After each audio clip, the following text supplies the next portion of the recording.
Right and left, yeah. Go straight, I huh? appreciate the sentiment, but I'm afraid it's nothing more than a daydream.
Muy buenas tardes, damas y caballeros.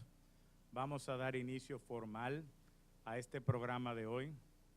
Qué honor para nosotros tener aquí hoy este interesante programa titulado Innovación Frugal, co-creando más valor social y económico, utilizando menos recursos.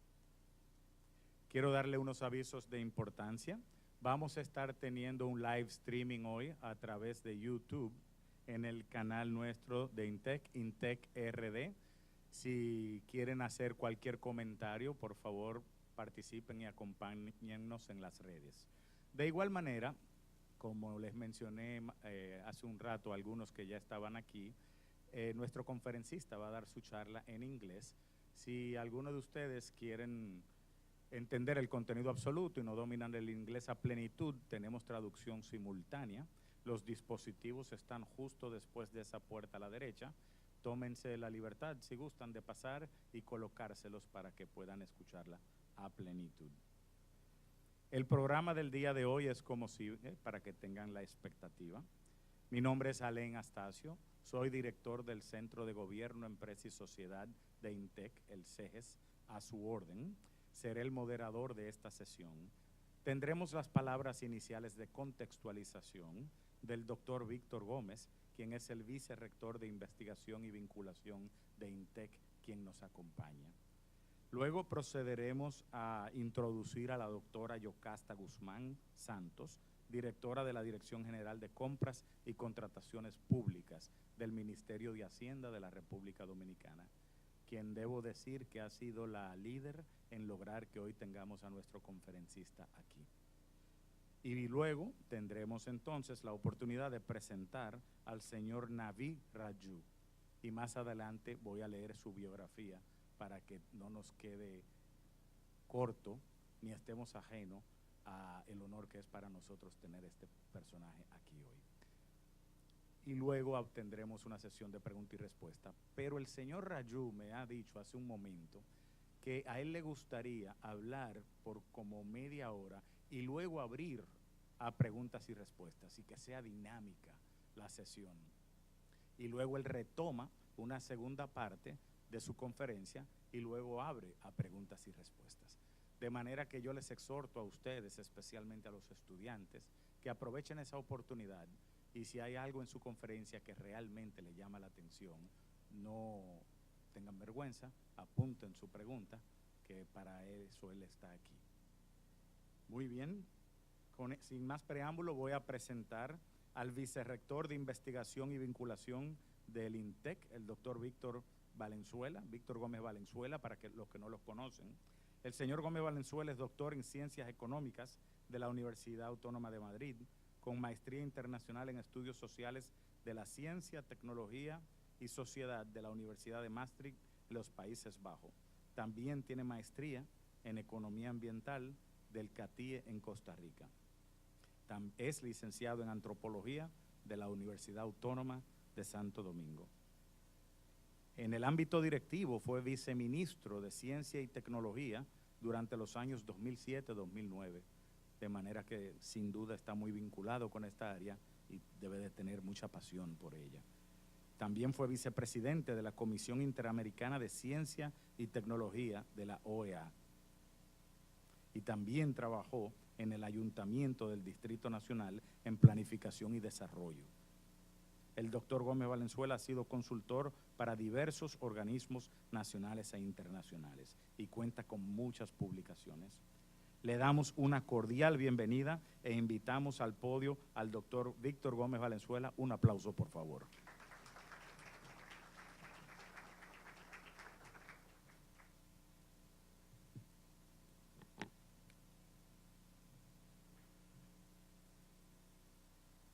Muy buenas tardes a todos, a todas, bienvenidos, bienvenidas a su casa, el INTEC. Es de verdad un honor recibirles acá en una universidad que es abierta y que definitivamente tiene un compromiso fundamental con la innovación, con el progreso científico tecnológico y con el cambio y el desarrollo de la República Dominicana. Quiero dar una cordial bienvenida en esta oportunidad a el doctor Navi Radjou, que nos acompaña y que es nuestro conferencista invitado en la tarde de hoy, y de manera particular a su anfitriona en la República Dominicana, la doctora Yocasta Guzmán, directora de Compras y Contrataciones Gubernamentales. Del mismo modo, quiero aprovechar y saludar a los miembros del Consejo Académico que nos acompañan en la tarde de hoy. Veo por acá a la decana Leticia Mendoza, de Ciencias Básicas Ambientales, y por supuesto a la entidad organizadora de este evento en INTEC, que es el CEGES, cuyo director, Alan Astacio, me introdujo hace unos segundos. Este es un tema fascinante, hablar de innovación frugal, y la verdad que me siento profundamente comprometido con el tema porque ha sido un campo en el que he trabajado muchos años como investigador, pero más que nada como persona vinculada a las políticas públicas de ciencia, tecnología e innovación. Desde la perspectiva de los países desarrollados o del primer mundo, como se le dice, pensar en el proceso de innovación como algo frugal puede lucir contradictorio. ¿Cómo se puede ser frugal en materia de innovación si constantemente se nos recuerda la necesidad de incrementar el gasto en I+D o el gasto en ciencia y tecnología? ¿Cómo ser frugal en innovación cuando constantemente escuchamos a las grandes corporaciones multinacionales el dinero y los recursos que invierten en investigación y desarrollo? En buena medida, la concepción dominante sobre el papel de la investigación científica como motor de la innovación es un legado de lo que en teoría de la innovación se conoce como el modelo lineal de la innovación.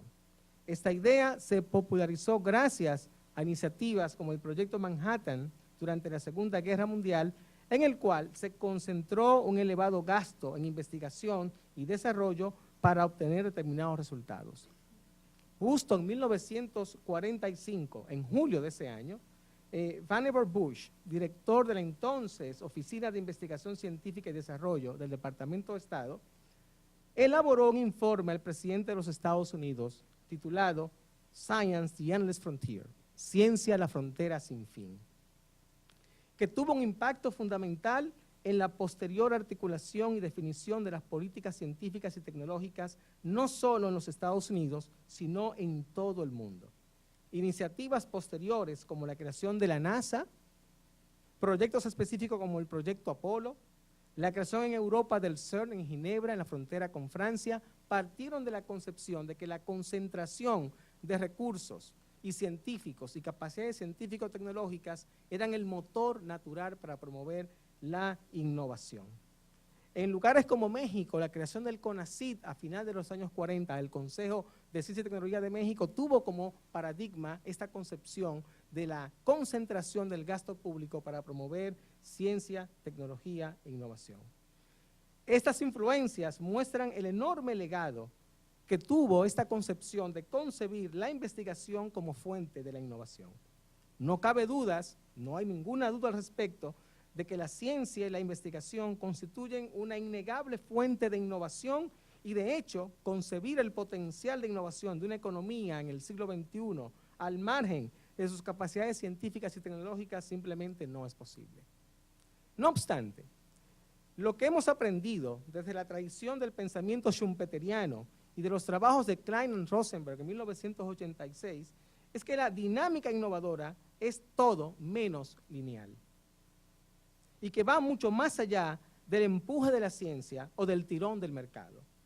Los procesos de aprendizaje, el acceso a la información científica y técnica, la interacción con las tecnologías, los clientes, la retroalimentación que ofrecen los consumidores constituyen fuentes valiosas para apuntalar los procesos de innovación y creación de valor en el mercado. Pero en este contexto, ¿qué significa ser frugal?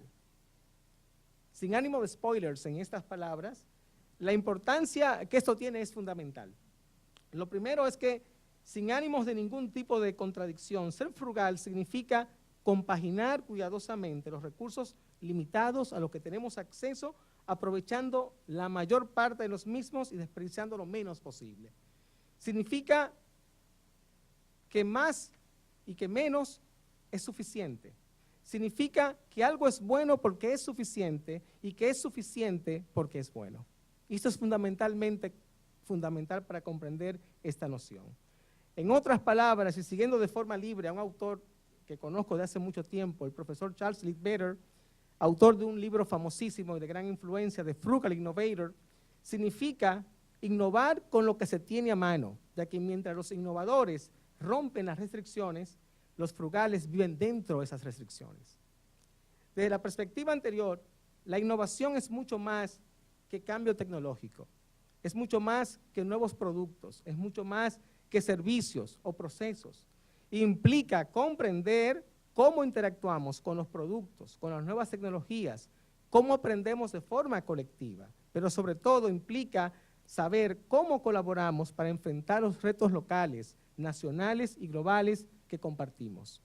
Temas como la movilidad en las ciudades, la seguridad, la salud, los retos del cambio climático, la educación, la inclusión social, constituyen retos de una complejidad tal que requieren una aproximación por lo menos innovadora y disruptiva con respecto a las concepciones tradicionales de la ciencia, la tecnología y el pensamiento científico. Por tanto, la innovación frugal tiene un carácter mucho más social y abierto como proceso, como resultado y como impacto. Por consiguiente, esperamos que los innovadores frugales sean actores y agentes del cambio social y tecnológico. No debe sorprender, por tanto, que los principales atributos de este tipo de innovación sean precisamente su bajo coste, low cost, que se conciben bajo un enfoque de producción esbelta, lean manufacturing, o por ejemplo que se conciben bajo un enfoque de producción más limpia, clean production, o que son fundamentalmente de carácter verde. Cuando hablamos de innovación frugal, hablamos precisamente de esos grandes atributos, innovaciones que puedan ser verdes, que puedan ser limpias y que puedan ser también de bajo coste. Finalmente, la relevancia de entender la frugalidad en materia de innovación en el contexto de nuestros países viene dada por la oportunidad que supone para elevar el potencial innovador y emprendedor de nuestros jóvenes, mujeres, pequeñas y medianas empresas, pero también y sobre todo para comprender que debemos y podemos innovar de manera costo efectiva, promoviendo la cultura del emprendimiento, el aprendizaje y el esfuerzo colaborativo. Cuando usualmente le pregunto a mis alumnos de innovación acá en la universidad, ¿qué fue primero, la ciencia o la tecnología? Normalmente me dicen que la ciencia fue primero, pero la tecnología antecede a la ciencia por miles de años, por miles de años. Desde nuestros ancestros que utilizaban materiales de piedra para fabricar herramientas, hasta la imprenta en el siglo XIV y siglo XV, nos hablan de que la tecnología antecede y por tanto el espíritu innovador y creativo antecede por mucho al espíritu del pensamiento científico.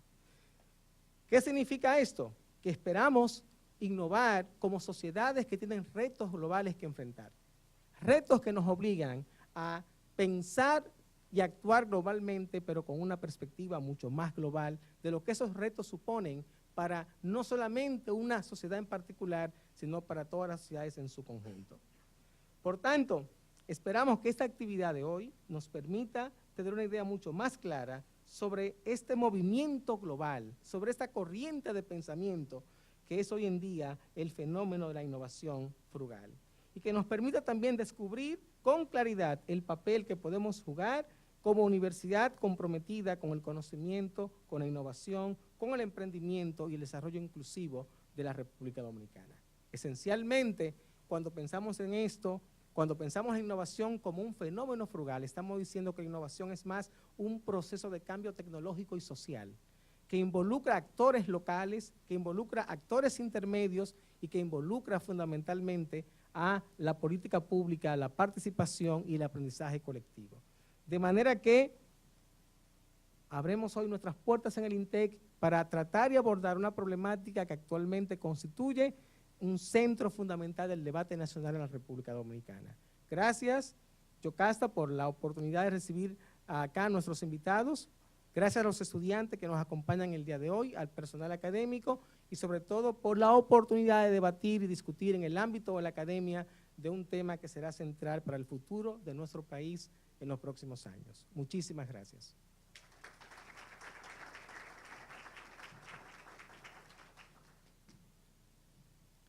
Gracias, vicerrector, por esas palabras que realmente nos han iluminado bastante y crean un precedente importante para lo que viene a continuación. Ahora tengo la oportunidad de presentar a la doctora Yocasta Guzmán, directora de la Dirección General de Compras y Contrataciones Públicas, que les mencioné anteriormente, fue la visionaria que trajo a nuestro conferencista al país. Contrataciones públicas del Estado Dominicano, DIGECOM, y la Unión Europea, en equipo, se unieron y hicieron esto posible. La doctora Yocasta Altagracia Guzmán posee un doctorado en Derecho de la Universidad Autónoma de Santo Domingo. Cursó estudios de maestría en Alta Dirección Pública del Instituto Universitario de Investigación José Ortega y Gasset en Madrid, España. Ejerció estudios de posgrado en Ciencias Políticas de la Universidad de Salamanca, España. Posee una vasta experiencia de más de 20 años en procesos de reforma, entre los que se destacan: líder del equipo durante el proceso de reforma de las empresas públicas, como parte de la Comisión de Reforma de las Empresas Públicas. Fue coordinadora general del Programa de Apoyo a la Reforma y Modernización del Poder Ejecutivo. También es directora del proyecto de transparencia en la administración pública, y en esos proyectos se generó más de 30 millones de dólares. Ha participado activamente en la reforma y modernización del sector público dominicano, en el desarrollo de la actualización del marco legal y normativo, en la simplificación de trámites, mejoras en la prestación de servicios públicos y el uso de la tecnología como habilitador de capacidades en la administración pública. Y ha impulsado importantes proyectos de reforma en el Estado, como el portal de transacciones de compras públicas, mediante el cual se incorpora el uso de tecnologías de la información para fomentar la transparencia y la rendición de cuentas. El 21 de agosto del 2012 es designada como directora general de contrataciones públicas por el presidente del momento. Desde entonces ha desarrollado el modelo dominicano de compras públicas sostenibles e inclusivas, con énfasis en el empoderamiento económico de la mujer y la vinculación de la MIPYME, logrando así posicionar al país como un referente de la región. Para nosotros es un honor contar con una dominicana que ha hecho tanto por nuestro país y continúa haciendo.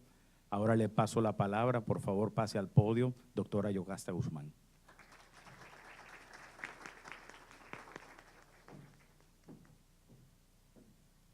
Muchas gracias. Buenas tardes a todos. Para nosotros es un placer estar aquí en INTEC, de donde no soy egresada, pero me siento como egresada. Claro. Muy buenas tardes al señor Alain Astacio, director del Centro de Gobierno, Empresa y Sociedad, que desde que le planteamos esta iniciativa nos acogió con los brazos abiertos. Al doctor Víctor Gómez, vicerrector de Investigación y Vinculación del INTEC, a los miembros del Consejo Académico, estudiantes y al personal de la Dirección de Contrataciones que nos acompaña y que está para servirles en la dirección. Para nosotros en la Dirección de Contrataciones Públicas y desde que estamos en la administración, ha sido muy importante la vinculación de la academia con la administración. ¿Y por qué? Porque en la administración pública es que se pueden hacer grandes cambios en poco tiempo. Decía un gran político que la administración pública es la que tiene recursos, instituciones, personal, mundo laboral cada vez más incierto. Y sobre todo, como hablábamos esta mañana, ¿cuáles son esos trabajos a futuro que vamos a tener nosotros o les van a recibir a ustedes cuando salgan de la universidad? Ustedes dirán, ¿por qué compras públicas vinculadas al tema de innovación? Y compras públicas tiene que involucrarse directamente con el tema de la innovación y el análisis de la academia, porque es el único dinero que tiene la administración, que tienen los gobiernos disponible para el desarrollo del país. El Estado y la administración tienen la obligación de proveer obras, bienes y servicios a la sociedad, pero al mismo tiempo con ese dinero puede desarrollar el país y puede contribuir a ese desarrollo. Si ustedes no lo saben, en cualquier parte del mundo el Estado es el mayor comprador. También por esa vía nos interesan muchísimo los planteamientos que se realizan desde la perspectiva de la innovación frugal. Porque así como somos el mayor comprador, también nos podemos convertir en el mayor contaminante, en el mayor derrochador, y lo que queremos es cuidar el medio ambiente, que ya lo hemos afectado demasiado. La mejor definición que según los expertos existe de innovación y de creatividad es la de William Coyne, quien plantea que la creatividad es pensar en ideas nuevas y apropiadas, mientras que la innovación es la aplicación con éxito de las ideas dentro de una organización. La creatividad es el concepto y la innovación es el proceso, hacer operativas las ideas. Parece fácil, ¿verdad? No es fácil. Y en eso tenemos obligatoriamente que enfocarnos, porque hay muy buenas ideas que se quedan en eso, en siendo ideas, porque le falta esa parte operativa. A Navi lo conocí hace algunos años cuando ambos participamos junto a otros colegas en un debate que tuvo lugar en la Comisión para la Ciencia y la Tecnología, cuyo objetivo era identificar alternativas innovadoras para alcanzar los objetivos de desarrollo sostenible. Nosotros desde la dirección planteamos y estamos cada vez más convencidos de que las compras públicas son una herramienta fundamental para alcanzar esos objetivos de desarrollo. ¿Por qué? Por lo mismo que acabamos de decir, porque es el único dinero que hay disponible para el desarrollo del país. Tenemos un compromiso de alcanzar esos objetivos y para alcanzarlos vamos a tener que incorporarlos, y lo hemos estado haciendo, en todo lo que compra el Estado, en el sistema de contratación pública. Navi desarrolló su planteamiento sobre la innovación frugal y nosotros el de las compras públicas como elemento indispensable para el desarrollo. Inmediatamente nos dimos cuenta de la compatibilidad de ambos conceptos. Plantea Navi cómo hacer más con menos y nosotros hemos planteado cómo hacer más con los mismos recursos. La importancia de las compras públicas como incentivo para la búsqueda de soluciones innovadoras se plantea y va desarrollando poco a poco a nivel internacional, pues constituyen una herramienta que los gobiernos pueden utilizar para estimular la presentación de proyectos que agreguen valor social y económico. Incluso la Ley de Compras Públicas plantea una forma de innovación donde se prevé la participación del sector privado, presentando propuestas al sector público a través de la figura de la iniciativa privada, para la ejecución de obras y concesiones. En el caso del gobierno federal de Estados Unidos, ellos plantean la posibilidad de que la administración presente un problema y llame a emprendedores o a las industrias para que presenten soluciones. Soluciones, sistemas y procesos, para lo que está dispuesto a aportar una determinada cantidad de recursos bajo unas condiciones específicas. De manera particular, en el país y en las compras públicas hemos innovado diseñando e implementando lo que hemos denominado el modelo dominicano de compras públicas inclusivas y sostenibles, que plantea que éstas se constituyen en esa herramienta indispensable. Lo que el país gasta es fundamentalmente en deuda y pago de la deuda, nómina pública y compras y contrataciones públicas. Es por esta razón que hemos trabajado arduamente en vincular esos recursos, los destinados a las compras, además del desarrollo de las instituciones, al desarrollo de MIPYMES, sectores productivos, al empoderamiento económico de la mujer, a la inclusión de personas con algún tipo de discapacidad, entre otras acciones. Sin embargo, entendemos que para innovar o ser creativo en la administración pública, debemos tener muy claro cuál es su objetivo, su razón de ser, que no es más que el interés general o el bien común. Para innovar en la administración pública hay que practicar lo que Aristóteles llamó la sabiduría práctica, que es una virtud intelectual, una virtud del razonamiento práctico que tenga como objetivo el interés general. Aristóteles decía que ese razonamiento práctico debe estar impregnado del interés general y de una lógica que permita que en determinadas circunstancias las reglas se puedan adaptar a la realidad, al problema que deben resolver. En compras públicas, innovar puede llegar a ser difícil, pues estamos llenos de reglas que buscan fundamentalmente combatir la corrupción y no mejorar la gestión. Y se olvidan que el fin último de esta es satisfacer las necesidades de la población, de las personas y sobre todo de las más necesitadas. En compras y en muchas áreas del gobierno hemos innovado. Si partimos de que innovar es aplicar con éxito ideas para hacerlas operativas. Comentaba que Navi hace algunos días nos escribe y refiere a un artículo donde se indicaba que en República Dominicana apenas se invierte un 0.05% del PIB en innovación. En ese contexto me puse un poco a reflexionar y llegué a la conclusión de que posiblemente ese dato era cierto, pues no se puede identificar en el presupuesto con ese concepto, sino que se encuentra en cada una de las ejecutorias del gobierno. Como ejemplo, innovar es lo que nos ha permitido tener ese modelo de compras que está siendo trasladado a 5 países de la región. O el sistema de emergencias 911 que hoy tuvimos la oportunidad de que Navi conociera. O la ciudad Juan Bosch, o el programa República Digital, o las visitas sorpresa. Y llegué a la conclusión de que hasta en ese aspecto estamos innovando en el país. Pues de lo que se trata es de que la innovación esté incorporada como eje transversal de todas las políticas públicas que diseña e implementa el gobierno. Y no se ve como ese componente aislado y raro, logrando lo que para los economistas llaman el óptimo de Pareto, redistribuir el ingreso. Al redistribuirlo, esta redistribución beneficia a toda la sociedad y no solo a la gente más pobre. Ustedes tienen un futuro por delante y tienen que mirar a la administración desde esas dos vertientes. Una, como posible fuente de trabajo y otra, como posible fuente de desarrollo de programas y proyectos que ayuden a la administración y que al ayudarla también ayuden al país y a la sociedad. Ese es el reto. Intec tiene un eslogan que es asume el reto. Yo espero que ustedes asuman el reto de conocer un poco más el sistema de compras y sobre todo de conocer un poco más a la administración pública.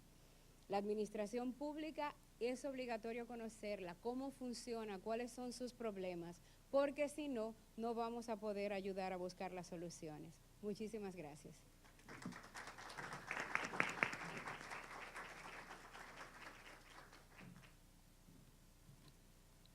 Muchas gracias, Yocasta Guzmán, por sus palabras. Vamos ahora a presentar a nuestro conferencista de honor que nos visita. Viene de Silicon Valley, California. El señor Navi Radjou. Es un estratega de innovación y liderazgo con sede en Silicon Valley. También es miembro de la Universidad de Cambridge. Se ha desempeñado como miembro del Consejo de la Agenda Global del Foro Económico Mundial. Es columnista habitual del Harvard Business Review. Está clasificado como una de las 50 personas más influyentes que configuran la innovación, especialmente en Francia, donde ha estado un buen tiempo. En el año 2014, Navi habló en TED Global sobre la innovación frugal y obtuvo más de 1 millón de reproducciones de video. En el año 2013, Navi recibió el prestigioso premio Innovation Thinker. El libro de Navi, Innovación Frugal, ha sido muy demandado. ¿Cómo hacer más con menos? Publicado por The Economist en todo el mundo. Muestra cómo las empresas pueden innovar de forma más rápida, mejor y más económica, con las limitaciones de recursos y las demandas de los clientes. Navi también es coautor del bestseller mundial Frugal Innovation, que muestra cómo las empresas pueden aprovechar el ingenio base de su organización y la sociedad para co-crear soluciones simples, pero efectivas, entregando mayor valor al menor costo. Frugal Innovation ha vendido más de 100,000 copias en todo el mundo. Navi también es coautor del libro De Inteligente a Listo, un libro sobre el liderazgo de la próxima generación, de la cual ustedes quizás forman la mayor parte aquí, en una era de complejidad global. Hasta el 2011, Navi se desempeñó como director ejecutivo de un centro de la Universidad de Cambridge.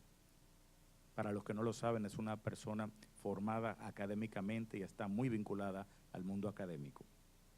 En la firma Forrester Research en Boston y San Francisco, asesoró a ejecutivos de muy alto nivel corporativo en todo el mundo sobre estrategias de crecimiento innovadoras. Navi ha consultado con organizaciones internacionales líderes, como, por ejemplo, si algunos han escuchado, Ernst & Young, General Motors, Fujitsu, IBM, Microsoft, Procter & Gamble, SAP, Sprint, entre muchas otras, sobre estrategias de liderazgo e innovación. Dicho eso, vamos ahora a pasar a invitar al señor Navi. Mr. Navi, it is an immense pleasure for us here in Intect, an honor to welcome you here at the Institute of Technology of Santo Domingo. We very much look forward to your conference. We have allotted an hour for your speech, which you have wisely segmented in two halves to make it dynamic and allow for our student body here primarily and our faculty to interact, learn, and ask. I am sure that this audience would really like to stay in touch with you going forward. It would be great if we could know how, and I'm sure you'll probably address that later on. Navi, this is all yours. We're here for you. Thank you.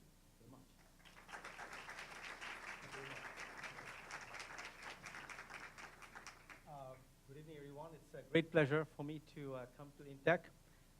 First of all, I want to thank the leaders and faculty members from Intech to kindly host us and also put together this event so quickly on such short notice. So that actually shows how agile you are. So that's fantastic. I also want to thank Dr. Yocasta Guzman for kindly inviting me to Dominican Republic. This is my first trip ever to not only this country of yours, but also the whole Caribbean region. So very excited to be here for the first time.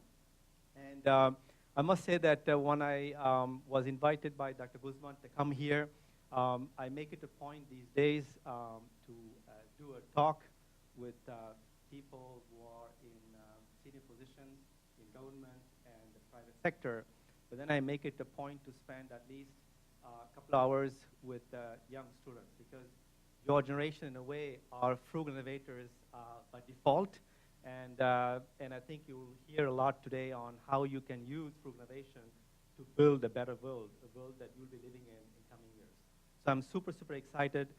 When I was Googling about, I didn't know much about different universities in Santo Domingo. So I looked for innovation, Santo Domingo, and universities. I Googled that. And then, of course, Intech name kept coming all the time. So I said, okay, let's go visit the website. So I'm not saying that because I'm here, but I actually did a lot of time spent, a couple of hours actually, looking into research and the kind of work you're doing here. So I told myself that this would be the right place to talk about this topic because it has to do with the science, technology, innovation, of course, but also how we go about innovating. So it's about innovating innovation itself. And I think that you can address that. Puedo hablar un poco de español, ¿lo comprendí? So I understood a bit of what you said, and I think that is exactly right. We need to rethink innovation itself. And I think this is a big idea right now. The whole paradigm of innovation itself is being challenged. There was one paradigm that dominated since Industrial Revolution, but now it's being challenged. Not challenged, but we are thinking about coming up with an alternative way. There is one way of doing innovation, which we know in the West. But what about if there's a different way of doing it as well? So that's a different way that we'll be talking about today, which interestingly is also being embraced in the West as well. That's kind of very exciting times right now. So what I'm going to do is actually split this presentation in two parts, because I realized that it will be very powerful to make it very interactive. So I'm going to go and present for about 35 minutes the past of frugal innovation, where it comes from, the origin of this concept. Then I'm going to explain how in the Western world, more and more companies, but also government agencies are embracing frugal innovation. And then I will pause, invite questions from you. We can do a Q&A for 10, 15 minutes. Then I will transition to the second part of the presentation, where I will explain where this concept is going next. And that's where I think that the Dominican Republic can be a pioneer of this concept, not the one that people already have been writing about, even academia, but I want to show you more cutting-edge stuff of where this is heading in the future and how your country can actually adopt it and lead. And then there will be a section I want to conclude on what you as academic institution can do to promote and practice as well. So there's going to be, the second part is about, as a country, the opportunities to build a better economy, and then within the university, how you can become a pioneer of frugal innovation as well. And using some examples that I think would be very, very excited to hear about. So I want to start with the first part, which has to do more with, let's stuck here. I think it's on. So we have a little technical glitch here. So let's see. Yeah, sure. Try. I think I kind of. I think. Oh, hold on. It's coming back. So I think I don't know if they are moving it or I'm moving it. So. Okay, good. So let me begin with the concept in how it relates to my own background. So I grew up in Pondicherry, which is a former French colony in southern India. Very dry climate. So me and my brothers will wake up at 5 o'clock in the morning to fill buckets of water because the water will come only for 2 hours every day, so in the morning.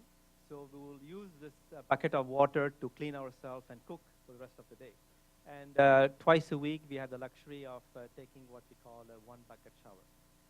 So this is something that, I was experiencing as a kid. And that taught me something important is the fact that resources like water, we shouldn't take them for granted. These are scarce resources, and we need to use them with great prudence, wisely. So early on, I learned the importance of doing more with less. But I also learned that having less doesn't mean that someone who has less is a lesser being. Okay? Alguien que tiene menos no es un ser menos. Okay? That's very, very important. As a matter of fact, my best memories are the fact that these poor kids, I used to live in a close to urban slum. So these were very poor kids, and they had very little, but they were super happy. So as a being, they were beaming with a big smile, okay? Even though they were poor. As a matter of fact, I also realized that having less actually can lead to more innovation and more creativity. For example, I saw a lot of young boys in my neighborhood who used to play cricket. We don't have baseball in India. We have cricket, which is a bit older, I think. And you can see that they're using, cardboard to come up with padding, while they're playing. So I realized that actually when you put a limitation on resources, you remove the limitation on creativity. Okay? It's almost inversely proportional in a way, right? And the other thing I learned, wow, this is a very fast, advanced thing, so I need to kind of go slowly now. And I also learned that the fact that I went to a French high school, but close to my house, there was this old man. Remember that in the 70s, there was no Google. You can't go read online news. No mobile phone, nothing, right? So you always read physical books and physical magazines. So there was this man who used to sell old books and magazines like Time, Newsweek for a few cents. He would rent them to me. And so I was able to read, as much as I can, like going to library, except that it was just next door. And there were some more recent, kind of magazines, etc. So one thing I learned is that this is an important Lavoisier principle, right? Nothing is created, nothing is, destroyed, everything is transformed. So in India, we actually don't waste anything, we reuse everything. So even waste, right? Somebody throws away some books, magazines, I become the next customer for that, right? Of course, in the West, today there is a fancy term for that. It's called the circular economy. And we'll talk a lot about that later as well. But this is something that in developing countries, we do circular economy without even calling it circular economy, right? So that's something that we have to keep in mind. Because we always look at the West as if there is something new being proposed, whereas we actually are doing it without even knowing it. And so I wrote my first book called Jugaad Innovation that came out in 2012. And what we try to do is essentially understand how the entrepreneurs and innovators in resource-constrained countries that have very few resources like India, to some extent China, and Africa, and South America, how they go about innovating. And of course, we looked for a process. We wanted to know what is the process of innovation or a method of innovation like lean startup. But we couldn't find a method. What we find actually is a mindset, a mentalidad. Okay? So we tried to understand what is that mindset that these innovators have. And we identified 3 major attributes that these innovators have in general. And this mindset has 3 attributes. The first is frugality. The second one is resilience. And the third one is being inclusive. So I want to kind of go into more details about what we mean by frugal. Today there are millions of babies. Wow, that's really fast. So I wonder which way I should point. Should I point that way, or is that best? Let me try, because there are so many slides that I want to make sure that, okay, this may be the safest thing to do now. So, okay, now I know, okay, I have to point to the back room. All right. So there are millions of babies born prematurely every year. And when they're born in the Western world, we keep them in an incubator. And that costs about $20,000. And also, as you can imagine, it requires electricity to operate. And $20,000, as you can imagine, it's a lot of money for developing countries. And in places like Indian villages or African villages, electricity is not, very reliable or non-existent. To solve this problem, 4 students from Stanford University came up with this innovative solution, which is actually only $200, which is 1% of the cost of incubators. Okay? So this is actually, I've brought it here. So this is designed like a mini sleeping bag. And inside, for those of you who I think know engineers, you know very well, it's basically a phase change material, like wax. And you put it on a heating pad, and it melts. This is the heating pad, and you reinsert that. Or you can put it in boiling water as well. And then it can keep the baby at constant temperature for 6 hours straight. Okay? So this solution costs only $200. Very simple. And also it allows the mother to have what we call the kangaroo care, which is the skin-to-skin, at least physical contact with the baby, which is very important, not only for the physical survival of the baby, but long-term emotional well-being of the baby as well. And this very frugal solution has already saved the lives of over 300,000 babies, okay, within 7 years. Okay? So this is the first idea, right, which is like, how do you come up with a solution that is extremely affordable for people who can't afford an expensive solution? The similar thing, people say, well, this is interesting, but we in America, we can send a man to the moon. Can you do that frugally as well? Yes, it can be done. As a matter of fact, we saw that in 2015 when this spacecraft designed by NASA entered the Mars orbit. This was developed for a cost of $671 million by NASA. And it took them 5 years to complete this project.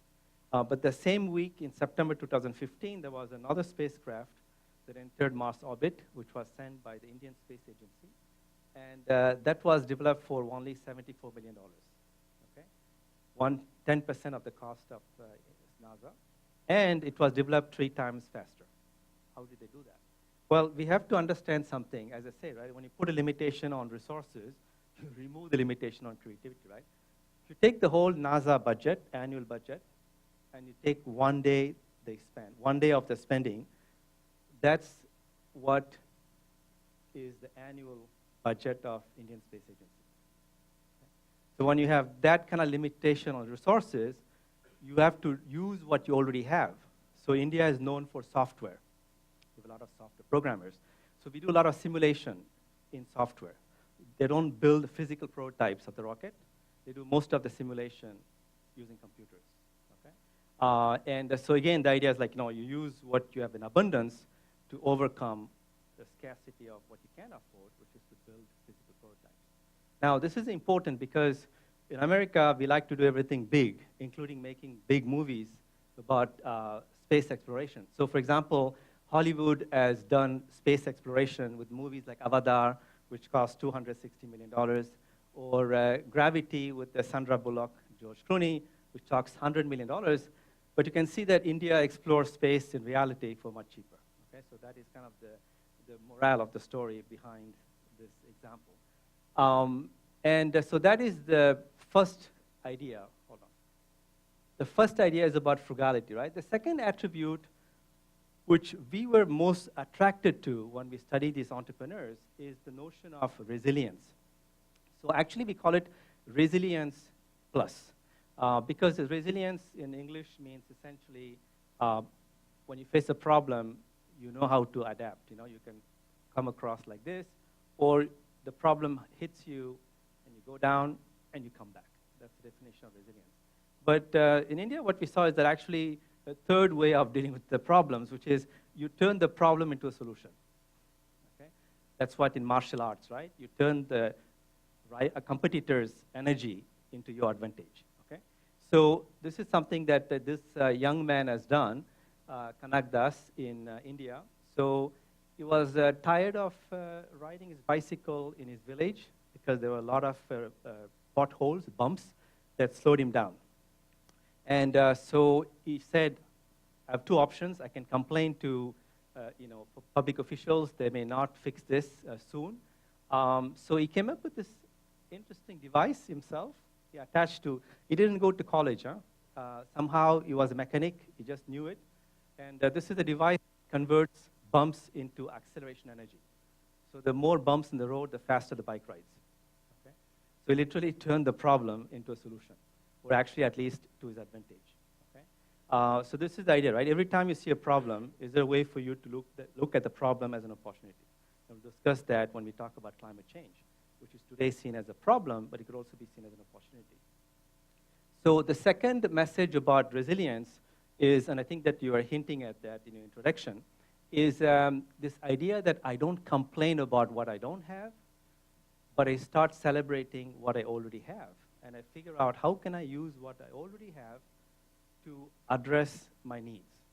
So this is the example of Mansukh Prajapati, who's a potter by training. He also didn't finish high school. And he is a potter by training, so used what he knows, which is pottery, to create this fridge made entirely of clay, earth. Okay? And you can see that also in places like Northern Africa, etc. They do the same thing. And this can keep fruits and vegetables fresh for 5 days and milk fresh for 3 days. Okay? And it doesn't require electricity, and it's 100% biodegradable. Okay? So this is the kind of solution that shows that you may not have advanced knowledge of physics or whatever, but he's a potter. So he uses his existing traditional knowledge to come up with a solution to address a local need. So that's the second attribute of Jugaad mindset, which is about resilience, right? And then there's a third attribute, which is about being inclusive. That means that, can I create a solution that is not only can be used by those 4 people who are rich, but maybe by everybody in the room, right? How can I make my solution affordable so that it's accessible to everyone in this room? I may come up with different business models to serve the different groups in this room, but I start with this mindset that my solution must be accessible to all. How I do that, that's my problem. As an innovator, I have to think about it, right?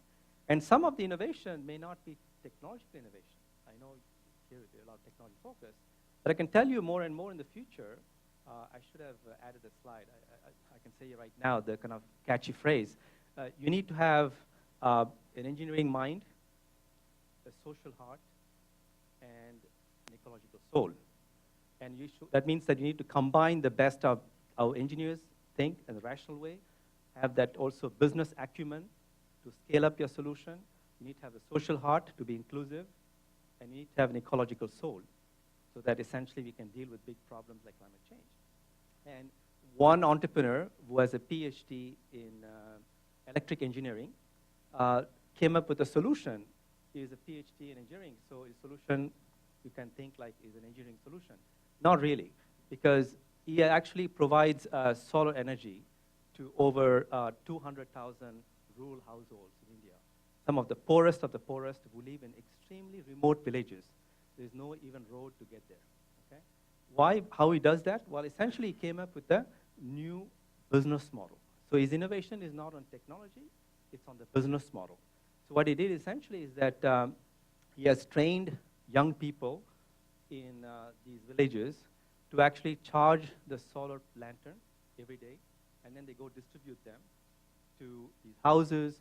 It could be people who sell vegetables in the streets, shops, in the streets, and they actually make a daily micropayment using their mobile phone. Okay? Because it turns out that in even remote parts of India, they may not have electricity, but they have a mobile phone. Okay? So you use what is available to address what you don't have. Okay? And so the innovation here is 2 levels. There is a social innovation, right, which is about, you're creating more value by employing local people as well, young people. It brings value for these women who can work longer in the evening sometimes to earn more money. It's also an innovation in terms of business model, right? pricing model. You know the 4 Ps, in marketing, you probably know about that very well. So you have price, place, promotion, etc.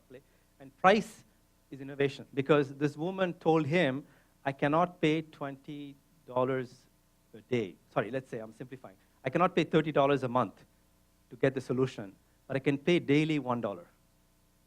Because when you're a small entrepreneur, you don't know your cash flow, right? It's very unpredictable.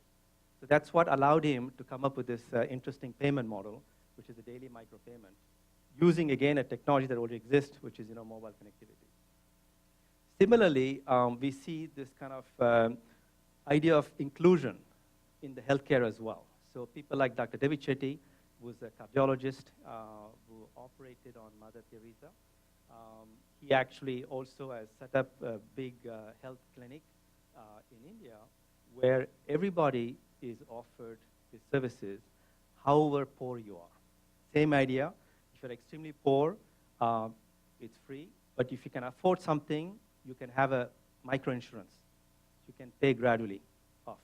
Okay? Or you are relatively wealthy, you can have your private room with better services. So it's a tiered approach for different categories of people. But everyone is allowed to come in. No one is excluded, right?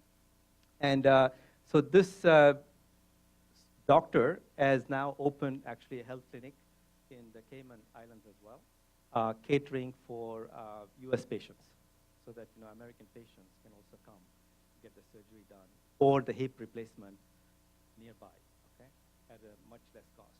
In America, for example, a heart surgery costs about $50,000. So it's better to just fly to Cayman Islands in a nice place, very beautiful. Sorry, check the beach, exactly. Then you can heal faster right now. Right now, I think it's better to come do a surgery here in America. Even if your heart comes back, when you see everything happening in the US right now, you're like, oh my God, I'm going to have a heart attack. Even me with a healthy heart, I feel I'm going to have a heart attack. So maybe it's better to come and stay there for a couple of months. So that's an example from healthcare as well. But when you look at all these examples, right, if I were to synthesize this Jugaad mindset, because this became an obsession, right, because I spent 20 years in India. In 89, I left India. Then I spent almost 20 years in the West. So for me, I have to go back to my roots. So 10 years ago, right, that's what we did. While we were researching for my first book, we tried to figure out, what is the one important message from all these examples? Is this idea, right, which is you have to learn to create more value with what you already have. Now, I use this glass as a metaphor, because it's about a mentality that says, I'm also French, so are there anybody from France? Because I think often this is criticized, but France, we complain all the time about, this is not good, that's not good. And we all do that, it's human nature, because we always look at the glass being half empty. Right? So the idea is that, don't complain about what you don't have. Celebrate what you already have. Of course, in places like, developing countries like here, there is no doubt that there are things that you don't have enough, right? Things like money, energy in villages, or water, which is going to become a big problem in India. There are 3 cities in India, big cities, that will run out of water by 2021, in 2 years. Okay? You open the tap, there's no water in 2 years. Okay? So there are resources, tangible resources, that are not going to be always there. Okay? So that's granted. But when the external resources are scarce, you have to go within yourself to look for other kind of resources. So we have to think about resources in a broader sense, not just money, and capital. And then you find some amazing intangible resources that we have, right, as human beings, whether it's ingenuity, empathy, the resilience we talked about, but also things like traditional knowledge, I'm sure that here it's the case, but in India, we have a 5,000-year-old, like China, Chinese medicine, Indian medicine is also 5,000 years old. It's called Ayurveda. And so we have that incredible knowledge that can be used to solve major problems like healthcare. And then we have the social capital, the sense of community that is very important. You cannot be inclusive if you don't think as a community, right?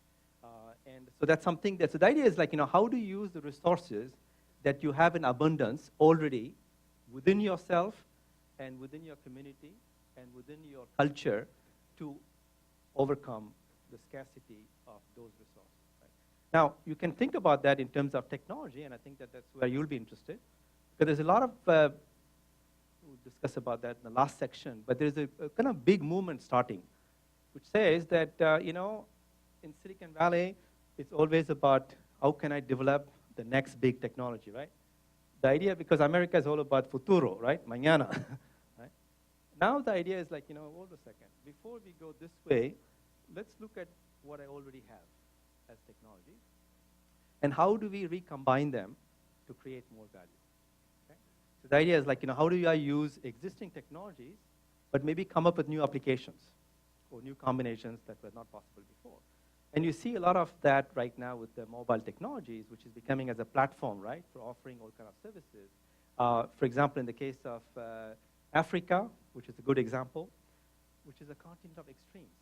So on one hand, they don't have, 80% Africans don't have a bank account, 80% Africans don't have electricity, but 80% Africans have a mobile phone. Even though some of the poorest have a mobile phone. Especially right now, thanks to the Chinese companies, right? They are selling a lot of mobile phones very, very cheap now. So the point is we have a lot of mobile connectivity in Africa that can be used, right, to overcome the scarcity of resources, and that's what we see happening now in places like Kenya with solutions like M-Pesa, which enables today 50% of the population in Kenya to send, receive money using their mobile phones without having a bank account. So they don't have a bank account, and yet they can do these transactions. And nearly 50% of the country's GDP, gross domestic product, is transacted to the system. Okay? So they are going straight from no banking to mobile banking. And here it's interesting to note that this kind of solution is now being copied in the West. So this is called reverse innovation.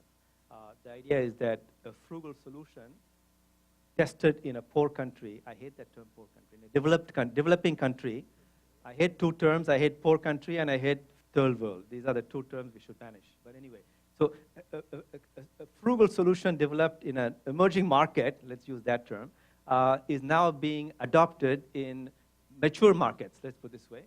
For example, Orange is a major telecom company in Europe. They also offer a similar solution in Africa for about 7 years. And then last year, the Orange has become a bank. So it's called Orange Bank. So they have a license now to provide the same service in France and other European countries. And this is important. That means that if you're a typical bank, your competition is no longer other banks. It's coming this way from, telecom companies. For becoming like banks, okay? So this is called reverse innovation, which is, before reverse because in the past it was rich countries, it's called technology transfer, right? Rich countries, poor countries. So we transfer technology from rich to poor. Now it's reversed. Poor countries is supplying in technologies and ideas, okay, to rich countries. And what happens is that once you have this mobile money, you can start using it as a currency to buy different things. Not stuff on Amazon, but actually basic things like electricity. So this is a company called M-Kopa, which actually provides solar energy to, it's the same story as Selco, remember, in India.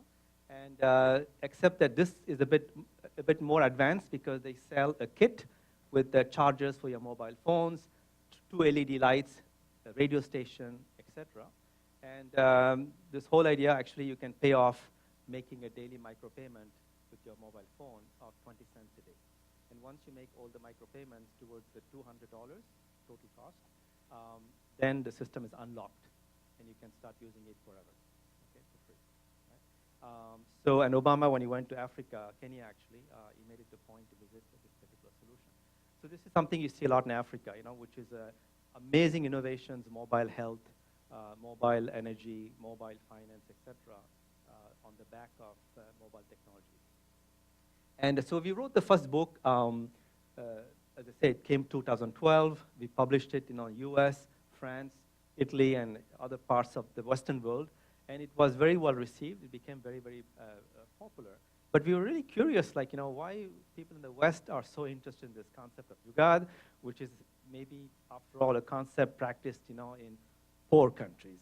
And that's where, to our shock, 10 years ago, we began to notice something interesting happening. Because we realized that actually there is a growing need in the Western world as well to do more with less, to become more frugal. And that's what I want to talk about before we do the first Q&A. The fact that the West is now learning to do more and better with less, and explain what's happening that is leading to this adoption of frugal innovation in the West. By West, I mean primarily US and Europe. Europe more than US, but US is coming up very, very quickly right now. So I want to start with this first example, which is that in the US right now, we are spending, and this is something very important, right? So because US has a lot of resources, thank you very much. Because US has a lot of resources, we can afford to spend a lot of money. For example, if you look at a sector like healthcare, we spend the most per capita compared to all other developed countries. Okay? But the question is, if you spend more, do you get more? Not necessarily. As a matter of fact, if you look at the indicators, it's quite scary, right? Infant mortality, we are one of the highest among developed countries. Okay? And it's not going down. It has been like this for 30 plus years. Okay? And now there is a more, worrisome things happening in America is that life expectancy is stagnating. In most countries, it's going up. In America, it's stagnating. In some groups of people, it's going down. Okay? Because they don't have access, to healthcare services needed to improve their well-being. We see the same aberration in education, since we are in education sector. For example, America spends the highest per student, but scores the lowest on many test scores. Okay? So same thing happens. I mean, of course, you see other countries like Korea or Japan or Germany or even Singapore. They spend a bit less per student and get better results. Okay? So there's a growing awareness, at least in the US, that more doesn't mean better. Okay? Not automatically, at least. Okay? And the second thing that's happening is that for a long time, right, we used to talk about the American dream. The idea of the American dream is that my kids will be richer than my generation, and their children, my grandkids, will be richer than my kids. That's no longer the truth. This is called the social elevator. The elevator keeps going up, right? Taking people up. No, actually, the elevator is bringing people down right now. Okay? So it shows, for example, that your generation of Americans actually believe they will be poorer than the parents. Okay? So this actually is getting worse, right? It's getting worse because the young people, like your generation, which is Gen Z, who are below 24, they already have $4,000 in debt, even before they leave high school. Okay? And when they leave college, it gets worse because that's the millennials. They already have on average $42,000 in debt. Okay? So that means that they already are saddled the burden of debt at a very young age. So they have to take many, many years to pay it back. Similarly, in the US, we think that all the services are accessible to everyone. It's not really true. Today, for example, 15% of the Americans are unbanked. They don't have access to a checking account or have a debit card or credit card. Okay? So which is interesting because in America, we think about Wall Street, all the financial innovation, but it's not available, as I said, to everyone. All right? And the fees they pay are very, very high. So at one point, they decide to not even try. Okay? And then the fact that 40% of Americans today can't afford health care. Okay? What that means is that they don't go visit a doctor. If there's a problem, my heart is pain, they don't go to doctor because they can't afford. Okay? And 60% Americans today cannot find $500 in case of emergency. Like there's some problem, they need to fix it. It takes $500. They can't find that unless they borrow or they have to sell something. Okay? So that's where we are right now. So given this fact, in the richest country in the world, We also see a similar problem in the Europe as well, where it's estimated that about 50 million people live below the poverty line. That's roughly about 16% of the population. So there is a kind of growing tension because these people essentially still have needs. You know, they have to eat, they need a house, they need healthcare. So we have to figure out, like, you know, how do we make these basic products and services available and accessible to these people as well. Because these people do spend. They have some income, but they cannot, their needs cannot be met with the existing solutions, which are too expensive for them right now. So I always say, I said this morning, there are two strategies possible for companies. One is that you create an expensive solution, and then you hope that one day the poor people will become rich, right? So that's the idea of, you know, aspirational products. Another strategy is that the escalator strategy, where you come down to meet the poor people or the people who have little income at their level and come up with a solution that addresses their need at their level. And then as they become, you know, richer, you can come up with better solutions later. Okay? So that's what's happening right now in Europe and in US is that all the companies were sold only to the wealthiest, the richest, or at least the premium products. They have to figure out a way to come up with solutions that also address these people's needs as well. And then, of course, your generation, and I salute you for that, and I applaud you for that, is becoming more and more vocal about climate change. You are inspired by Greta Thunberg, the 16-year-old Swedish girl who is leading a big protest movement in schools against climate change. And so this is actually leading more and more, and this is what led us to write the second book. It came out in 2015 on frugal innovation, where actually we gave some advice to companies and governments in US and Europe, how they can go about doing more and better with that. So that's the kind of the definition, right, of frugal innovation. Like, how do we create more values in plural, not just value, but more values, using fewer resources. And I insist on values in plural because, as you can see, it's not just about creating more economic value, but also more social value at the same time, and more ecological value as well. And this may be interesting for you because this is, for engineers, this is going to be a very exciting area, which is about sustainability, where generally this used to be here, right, in the denominator. The idea was, you know, use fewer resources, right? That's sustainable. Do less pollution, fewer emissions, CO2. So it used to be here. But increasingly, it's not about doing less harm for the planet. It's about doing more good for the planet as well. So I'll give you some examples about, you know, how to get environment up here rather than here. So this is the kind of, you know, roughly the framework for, you know, the frugal innovation. And I want to give you some examples of companies that have begun to embrace the principles of frugal innovation in different sectors. In essentially engineers, I thought that this may be a good example to begin with, which is Renault, the car company, French car company, which came up with a $6,000 car in 2005 called the Logan, which they designed in Romania with engineers who came out from the communist country, you know, so they know how to do better with less, more than the French engineers. So they designed this in Romania, and they launched it thinking that this car will sell in emerging markets. And to the surprise, this car became a bestseller in Western Europe. And then they built a whole new product line around this called the Dacia. And this product line has become the most profitable product line for Renault. And today, more than 40% of revenues actually come from this product line. Okay? And they didn't stop there because they realized that, you know, $6,000 back then is still too expensive for emerging markets like India. So they sent the lead engineer of this project to go to India to design with Indian engineers a brand new car that will be even more affordable than this one. And they launched that in 2015 called the Quid for a price point of $4,000. Okay?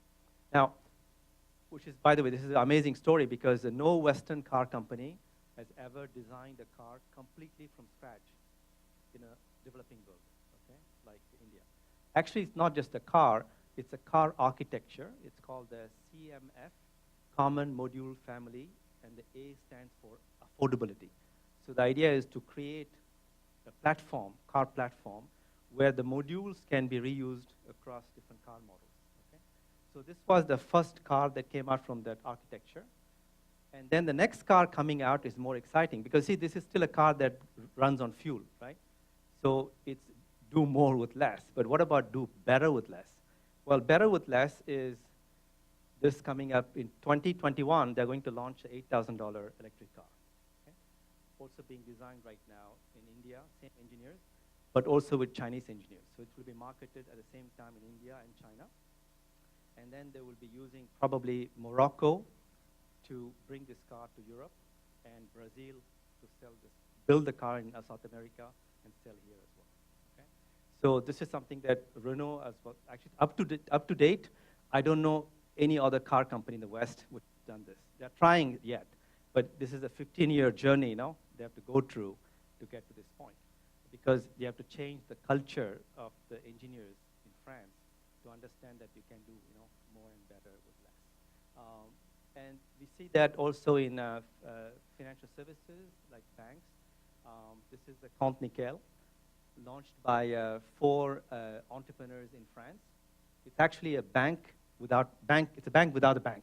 What that means is that they don't have a physical bank. Instead, you get the banking services by going to your local store, and they set up this device.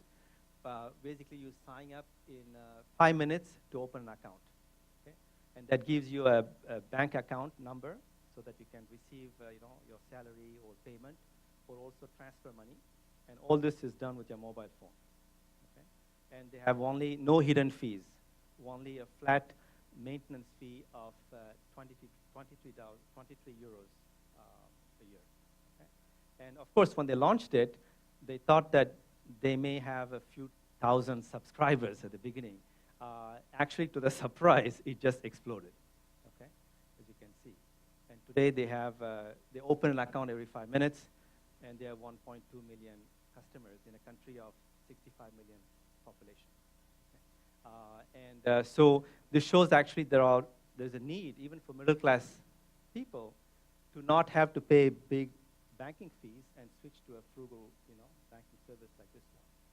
So again, this is the kind of solution that we saw, as I said, in Africa, right, developing countries, that is now being adopted in rich countries as well. Now, this has been sold to BNP Paribas, which is a big bank, which realized that if you cannot compete with someone, you better buy them.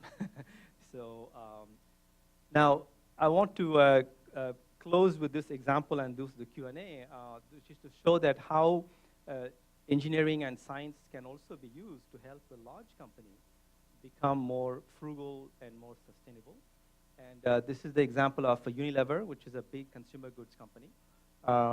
Their CEO, Paul Polman, when he took over the company in 2010, made a big announcement that he wants to double the company's revenues to 50 billion euros by 2020, while at the same time reducing the carbon footprint by 50%.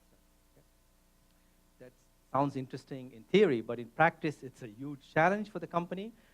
They have almost, I think, 300 plus factories, hundreds of warehouses. So the whole supply chain has to be redesigned.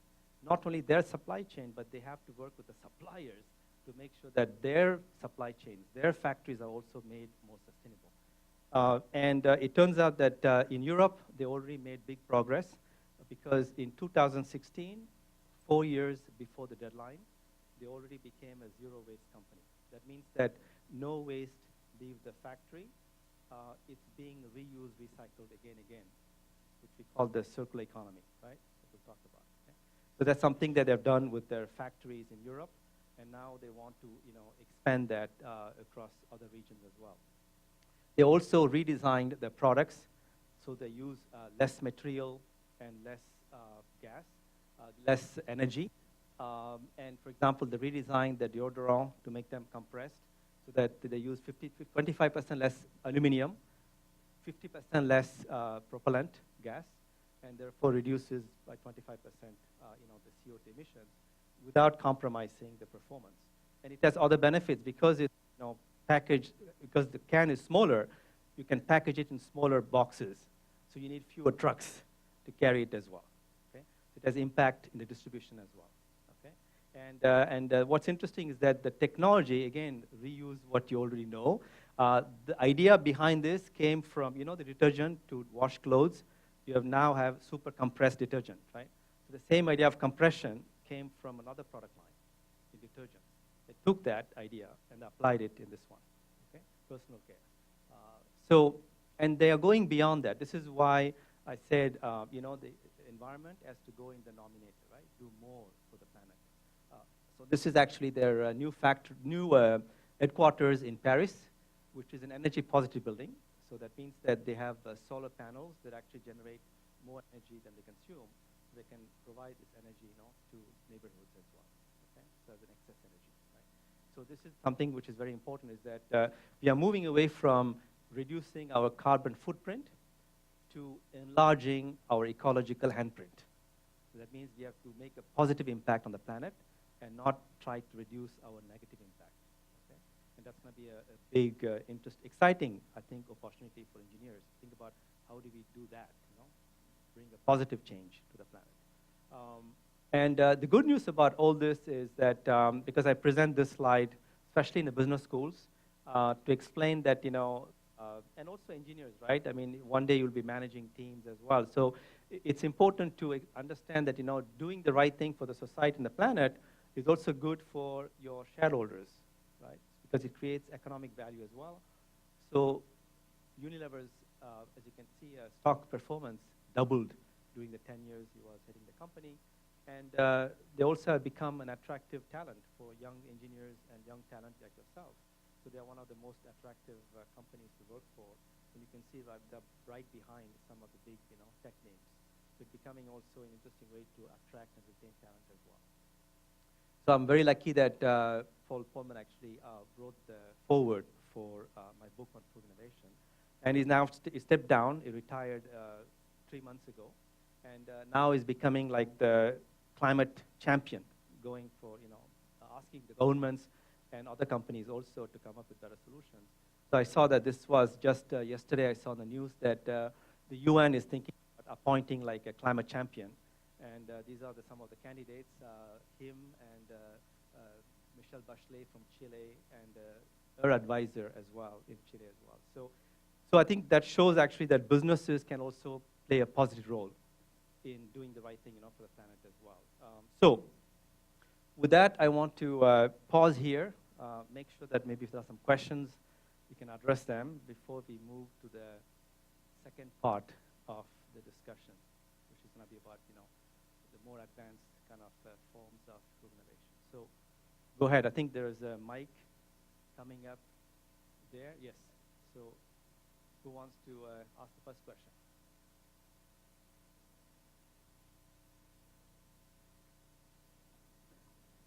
I know it's a bit the end of the day, so don't feel intimidated.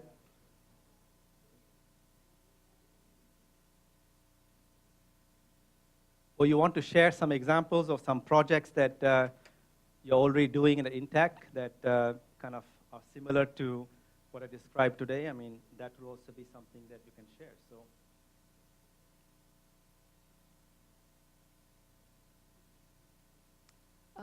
Hi, my Hi. name is Sabrina. I work for a government agency called National Council of Competitiveness. I have a question regarding fintech. You were talking about the Compton nickel, how you can open a bank account in 5 minutes and you can receive money, and other services in Africa. But what do they comply with the regulations in the financial?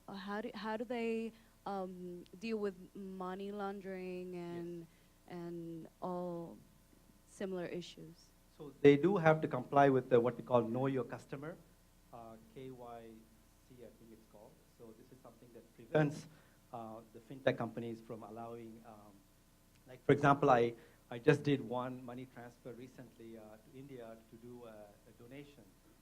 They have to check. So you have to explain what's the transfer about, what's the objective of the transfer.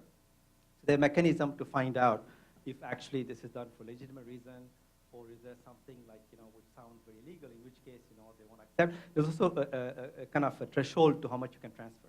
So often these are not like, big amounts, being transferred, right? So the moment you have a big amount, then it's a red flag. It has to be investigated. Sometimes you also have to provide some evidence as to where the money comes from. So that's one way, to. But the amount being transferred is not that significant. These are often like for making like small payments, right? So, and you can also see that sometimes these payments are made for particular goods and services, like in the case of Impopa, because it actually, they can connect the payment to the consumption of the particular, energy they use a particular day. So they can also match the payment made against a particular kind of purchase of a particular product or service. So there are some kind of safeguard mechanisms, and they have to also provide, in case there is some suspicious transactions, they have to alert the authorities as well to say, like, we need to investigate these transactions because something isn't very clear. And now some of them are also applying artificial intelligence to do that screening in a more automated way. Right now it's semi-automated, but the idea is to get to that point, to become more automated. And then you can, it's happening in India. You can also start looking at, like, maybe you can check if they have a criminal record. So that, these are things you can look as well to begin to correlate, to see. But of course, with the AI, you can do much faster than, a human being doing that. So there are some safeguard mechanisms to watch out for, that this kind of mobile transactions don't involve money laundering or bribing, which is another one that, could also happen. But generally, maybe they are looking for the big bribes more than the small bribes. But the big bribe is the one that is very difficult, to do with something like this. As a matter of fact, that's why the Indian government, as you know, launched this demonetization program 2 years ago, where they said that, any amount above a certain amount, any transfer above a certain amount needs to comply with certain requirements, okay, to basically make sure that it doesn't happen, this kind of, bribing and laundering. So the government in some countries are actually seeing it as a way to gain more transparency and more data. Because you can bribe things, with cash, right? The idea is to remove everything in cash-based transactions, bring it more, everything into electronic, because then you have more traceability, more data that can be analyzed, Yes, please. Hi. Hi. I have a question regarding the Yuga mindset. Sure. You were speaking that you have to look at the glass as half full instead of half empty. Sure. And you have to seek, you have to observe what you have in order to provide a solution that is inclusive. But at some point, you need to look at the things that the glass lacks in order to provide that solution. For example, the person that was that has a business model that people pay one amount a day, and they have light. So how do you suggest we assess or look at the empty part of the glass, and that we don't get like involved in looking at the glass half empty, but keeping the mindset as the glass half full? So I just want to clarify, that the glass half empty is not about needs. It's about resources, right? That's very important. And why I say that, because actually in this case, the Jugaad mindset says everybody deserves what rich people have, right?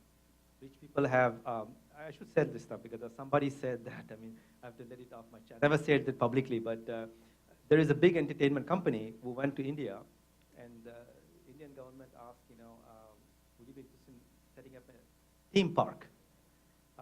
They said no, because poor kids don't need entertainment. Right? So that's what I'm saying. So when it comes to needs, no, you think always the glasses are full, because you think that even poor people, poor kids deserve entertainment.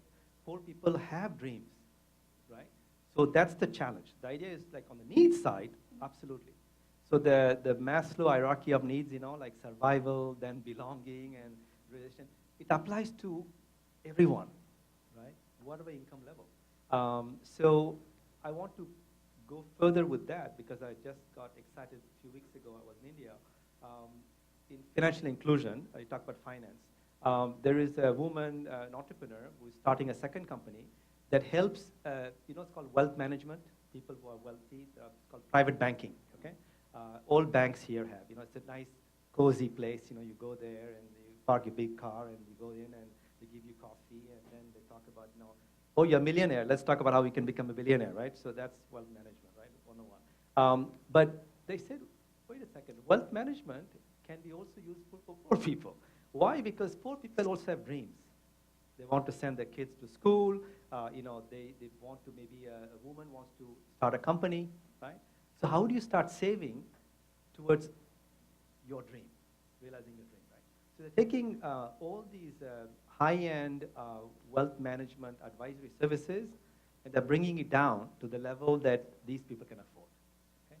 So they definitely see the glass being half full for the needs, but the resources, they are saying that we can invest, we can hire those expensive advisors, like private banks.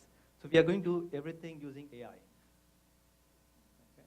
So again, India has a lot of software programmers, so we are going to do a lot of stuff using technology to automate advice for these people, give them, and the idea is to encourage poor people to save more, because poor people don't save enough. Right? So these are ways to figure out how do you encourage them to save more, invest in what they call life insurance policies in India. These are, I don't know if it's the case here, but in India, if you invest in life insurance policy, it's also like a saving account. You get high interest rate, right? So there are ways to encourage even poor people to save money to realizing their dreams.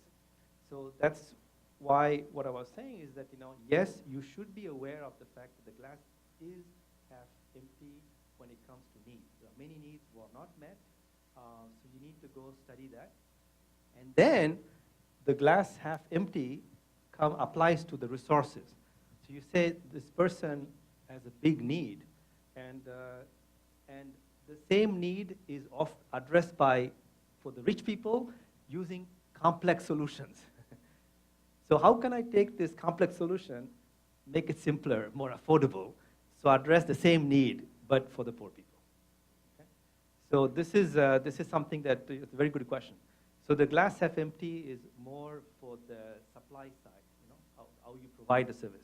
On the demand side, the needs, I think you have to realize that many of the people don't, forget about the sophisticated needs, right? I mean, even the basic needs, right? Healthcare, energy, housing. There is a young man in India who's doing a $2,000 house. Coming up a new way, using recycled materials. Okay? Because he's saying that even poor people deserve to live in a decent house.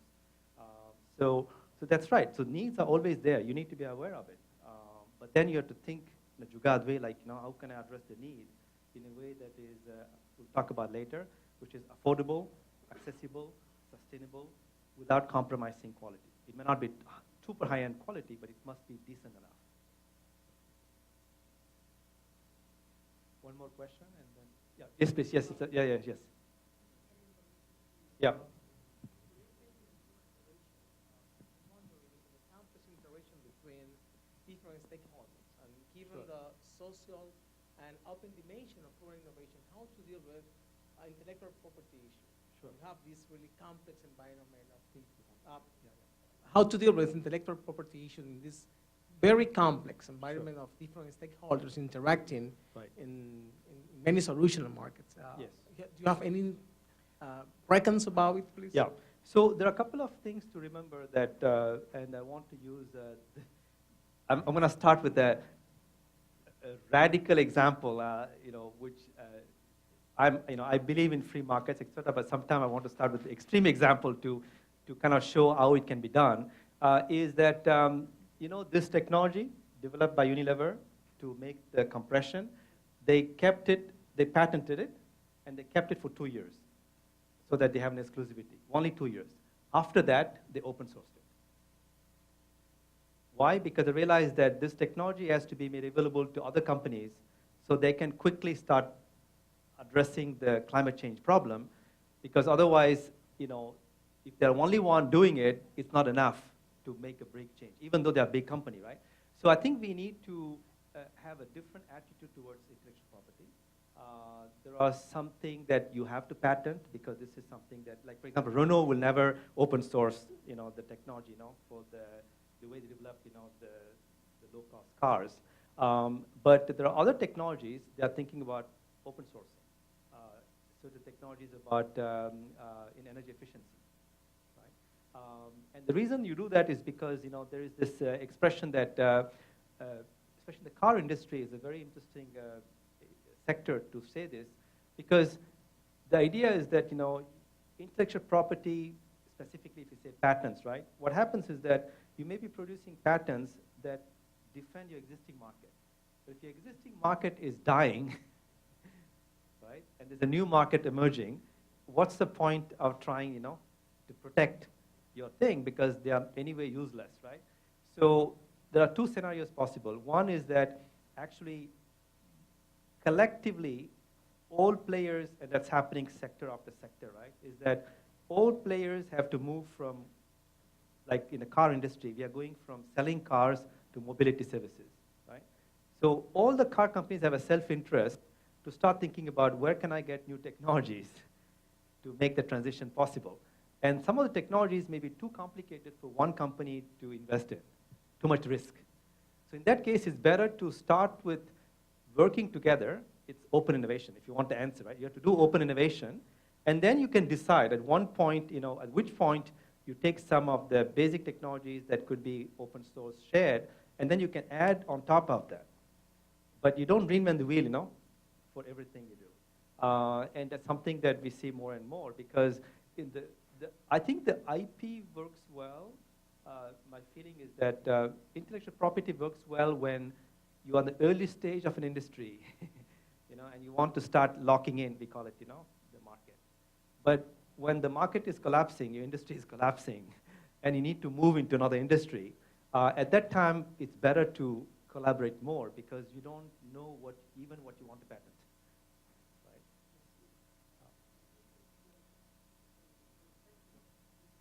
Sure. Yes. Paradigm of frugal innovation. Right, Maybe right, the right. public policy could play a significant role Sure, yes. supporting this transition. So, Yes. I think it's not it's a good point. So that answer, the public policy, what's happening right now, is not in the patent. It's another area, which is standards. Okay. So I'm working now with the standards agency in France and Europe. That's why Europe, we'll see it in a few minutes. Their thinking is like, maybe we should rethink quality standards. Okay. Right? Because if they put the bar so high, you can make something frugal because, you won't meet the criteria, right? Yeah, okay. So there's a lot of thinking, So not in the intellectual property, but in terms of standards, can we come up with some standards that, because what happens is that the standards also are like the products. The reason some of the products are over-engineered because they have to meet these highest requirements for standards. Okay. Right? So the idea is to kind of, not reduce the quality of the products, but maybe reduce the requirements a bit, okay? So that you can come up with solutions that you talked about in introduction, right? Which is, you said good enough or satisfactory.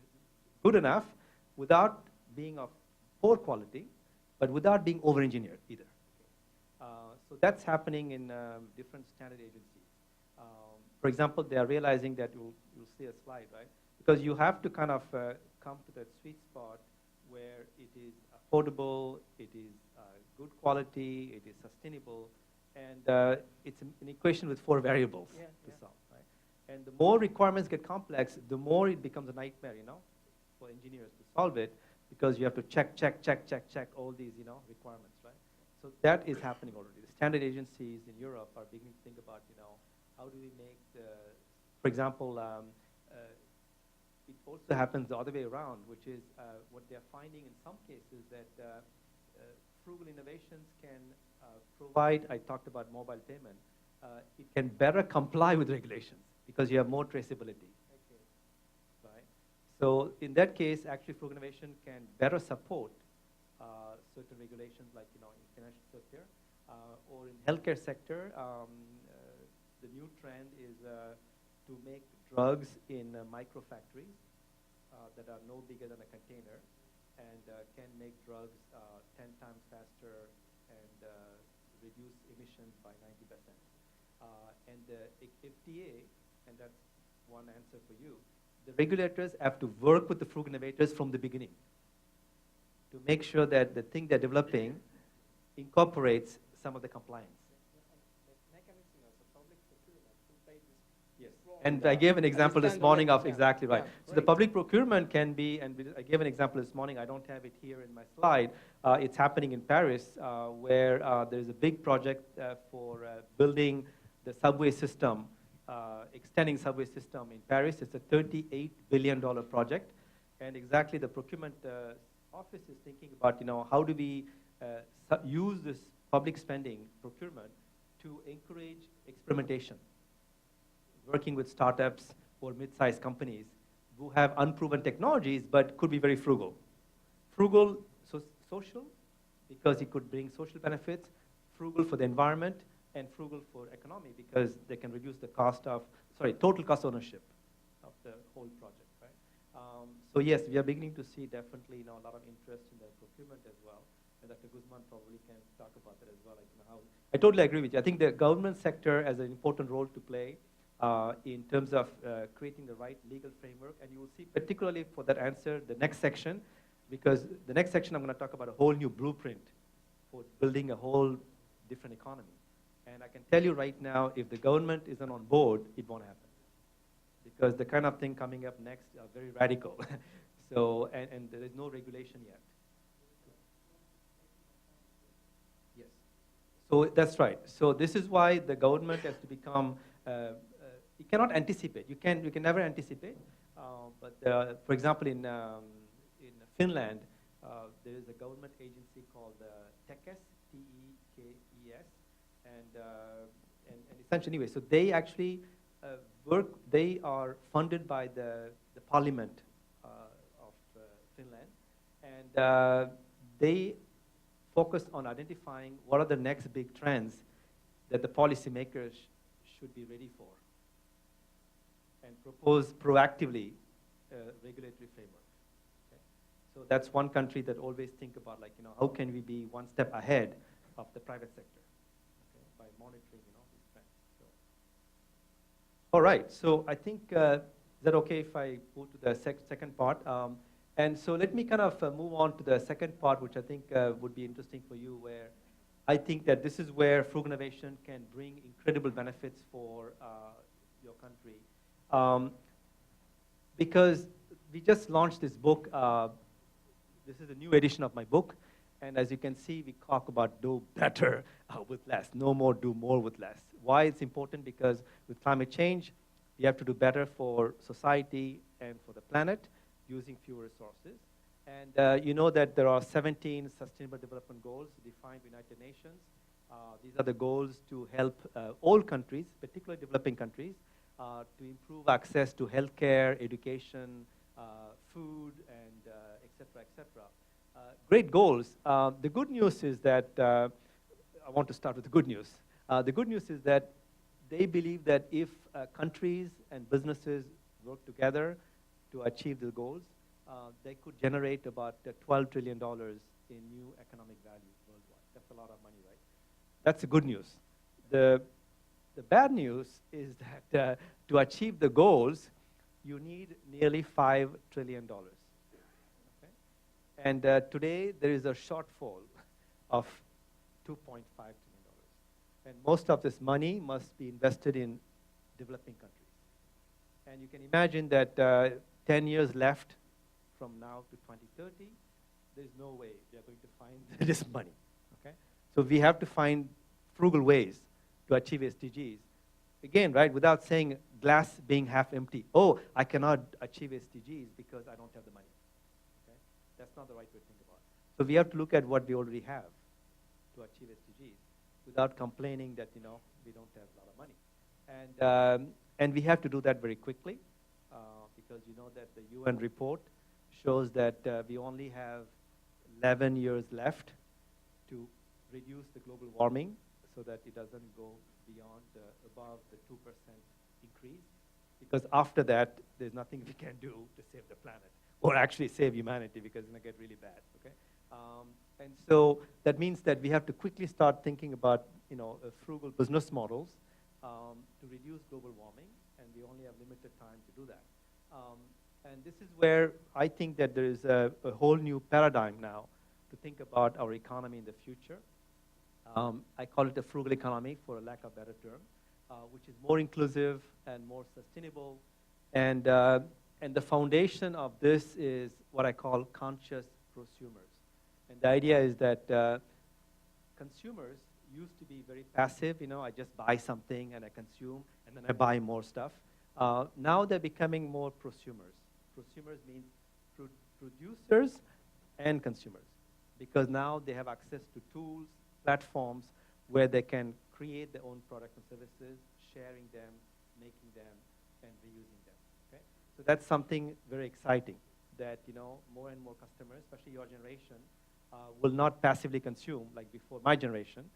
You'll become more active creators of your own solutions. Okay?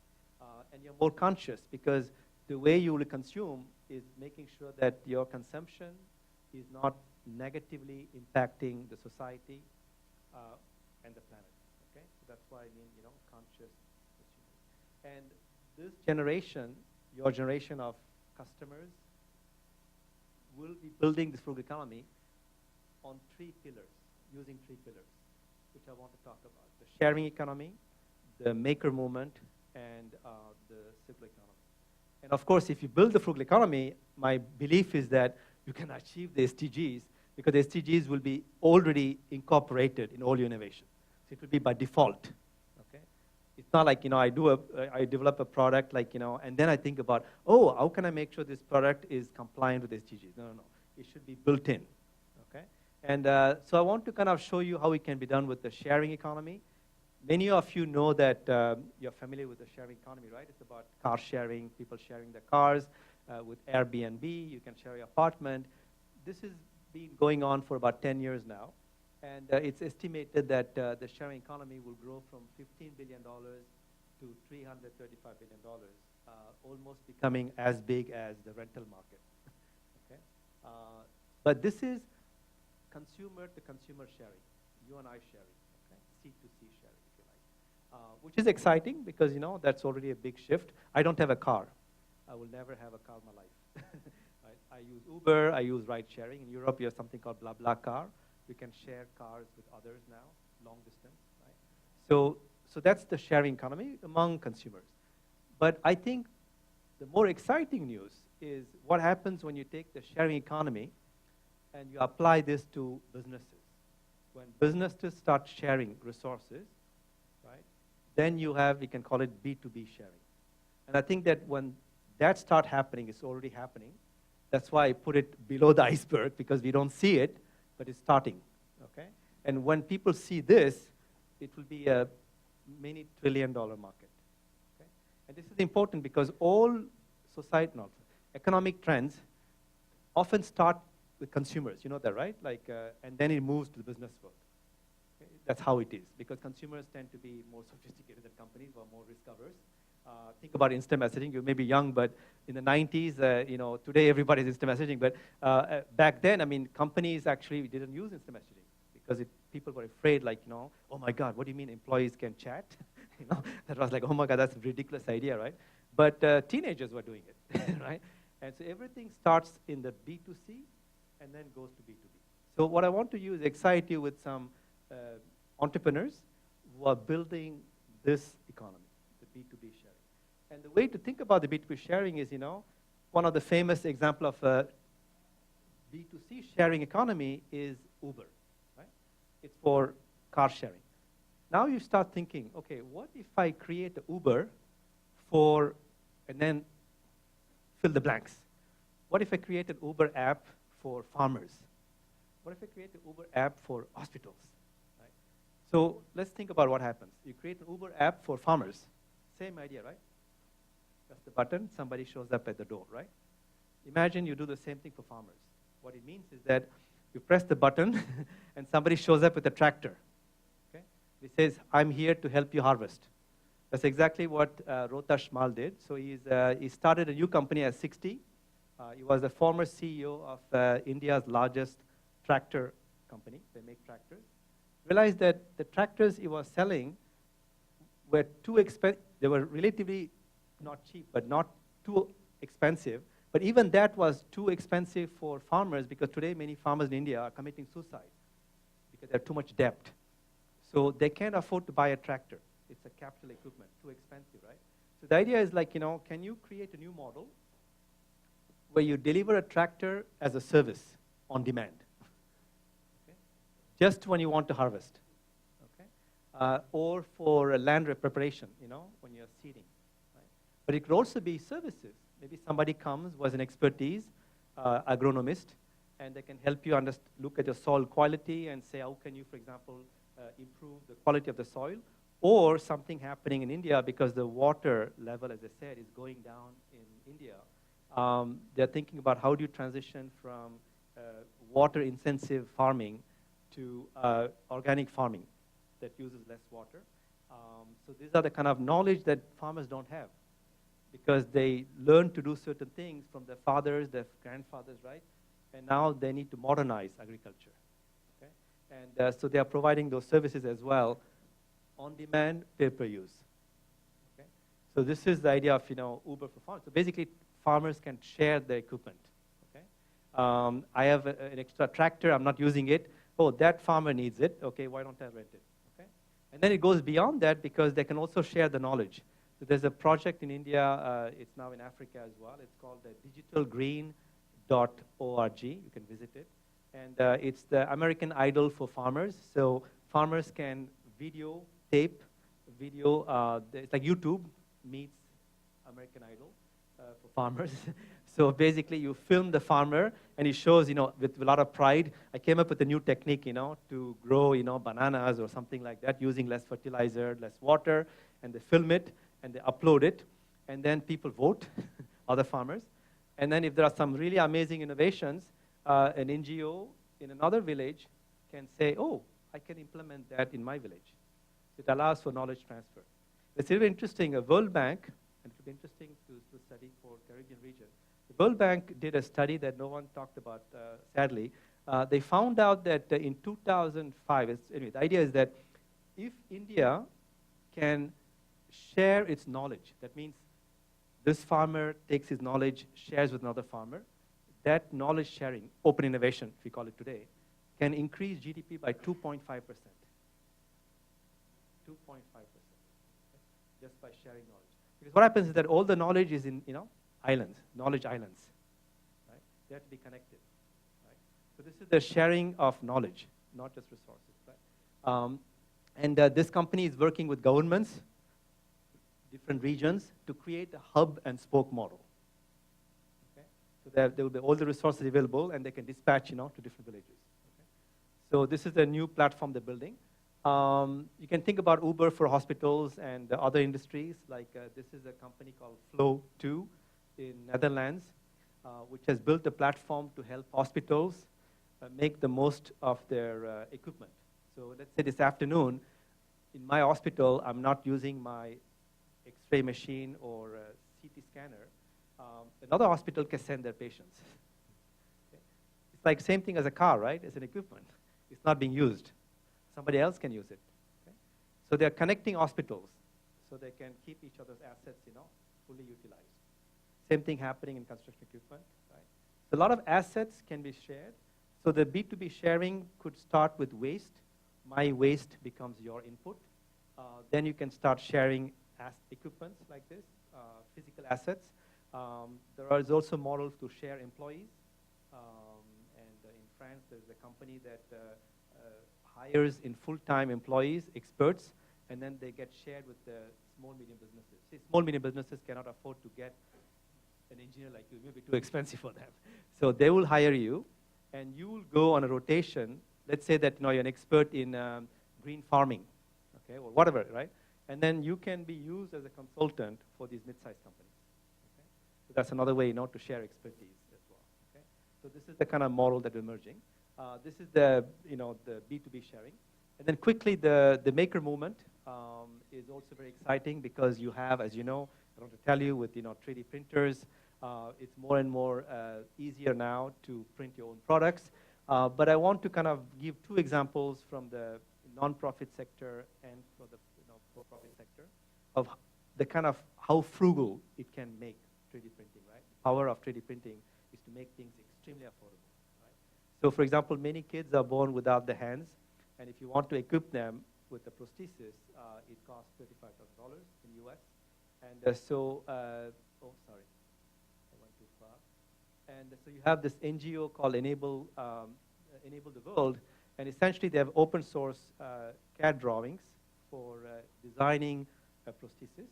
And you can download them, and you can print locally the spare parts, and you can assemble it yourself. Okay? The whole thing costs only $35. And this has brought a lot of joy for kids like Maxence, who became the first kid in France to be equipped with this. And you can customize that with different colors, etc. The kids love that. Or this young mother in Indonesia was able to feed a newborn baby, with her own hands using this prosthesis. Okay? So that's the social aspect of 3D printing. It could also have some interesting benefits for the companies, especially in the supply chain area. So this is Air Liquide. They sell industrial gases, and this is called the head of the cylinder. And sometime it could break or could get damaged, and this is dangerous, right? The security, you need to replace that. And oftentimes, they have to send the spare parts from another country. Right? The new model is that they can just send you the design CAD file, encrypted, to the client. The client can 3D print in their own warehouse. Okay? And just for whichever number you want, the code is allowed for that particular thing. And that's another way to protect IP, right? Just for the particular use, pay per use, that's it. So this allows you to respond quickly to supply chain problems.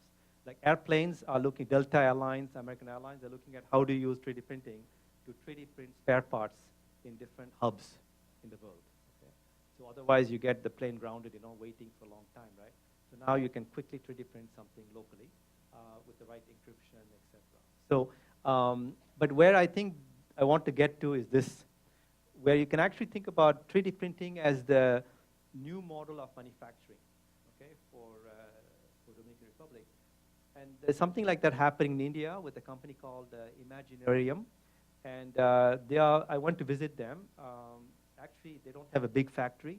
It's a factory that is a small building in the city of Bombay in India.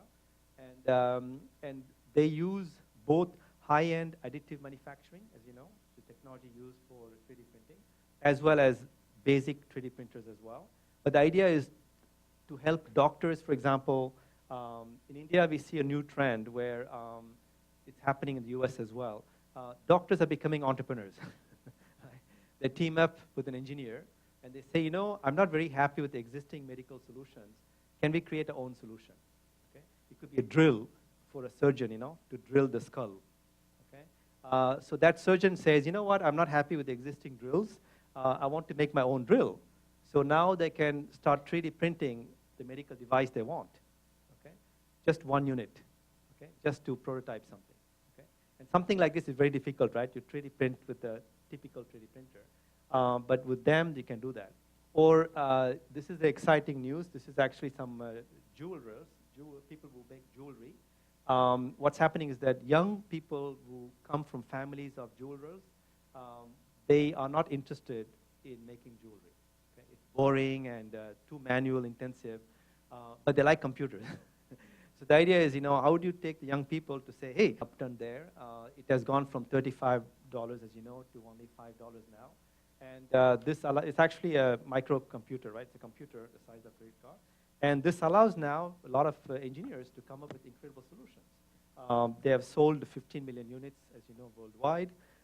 But I want to show you one example of how it can be applied to talk about the idea of, how do you use what you already have, right? Remember the idea of new technologies versus called the heartfelt technologies. So what they do is they try to solve the problem for people who have heart issues. So this is the device that you can set up at the bedside. And when you wake up in the morning, you get out of bed, the device takes a photo. There are 7 cameras inside, each connected to a Raspberry Pi. Okay? So they take 7 photos, and because what happens is that, you know, if you have an inflammation in the feet, that's an early sign that there's a looming problem. The blood is not circulating. Okay? So this data is sent to the cloud. Algorithms, AI analyzes it, and it can say, is it a real problem? Is it something you should be worried about? And then it can connect you with the doctor who can prescribe a change in the medication you take, or if it's really urgent, they can schedule an appointment with a doctor, everything automatically. Okay? And what's interesting is that, first of all, they reuse existing technologies, 7 Raspberry Pis. The cameras are not high-tech, high-end cameras, just regular cameras, okay? And then what's interesting is that they just took facial recognition technology, open source, and they adapted it to recognize the feet. Okay? So they just reused software as well. Okay? So this is a way of thinking, like, you know, how do you reuse what you already have, you know, to create, you know, new applications. And then something interesting is happening is that you see now retailers like Leroy Merlin, which is a company that provides home improvement services. You know, if you are fixing your home, you can go buy like a hammer or wire, etc. Now they are thinking about the fact that, you know, in the future you don't go to IKEA to buy a chair. You go to IKEA maybe to make a chair. Okay?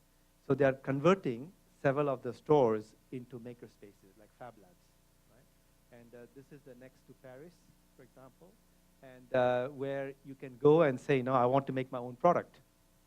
And you don't need to be an expert. You don't have to be an engineer, because there are people there who will help you train on how to use the tools, give you access to the right knowledge, and you make your own product there. Okay? So that's why the last mile, right, we call it the last mile in the supply chain, because you design the product here, you make the product here, goes to the retail store, and you sell the product. So we call it the last mile. So the last mile is becoming the first mile of innovation. Because the customers, as I said, are becoming prosumers. They're starting to innovate here. Right? So this is going to fundamentally change a lot of things, you know, in the supply chain.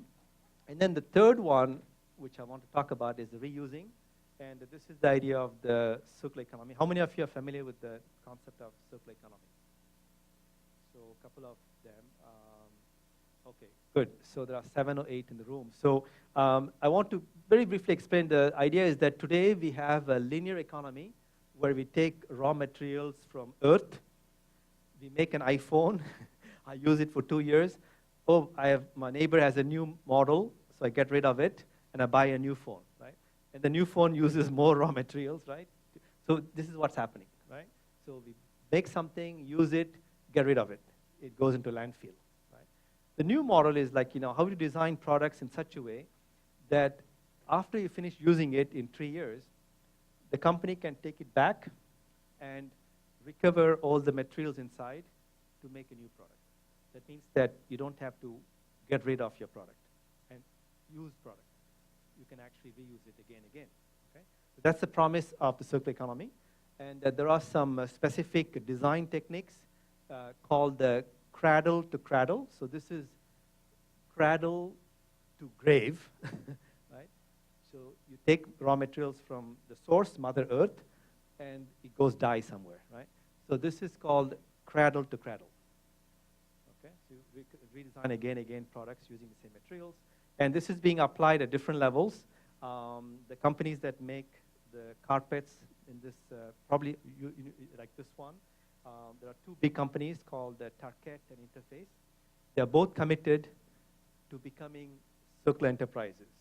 That means that, first of all, they don't sell carpet, they lease the carpet, and after 7-8 years, they take back the carpet, and then 97% of the content can be reused. Okay?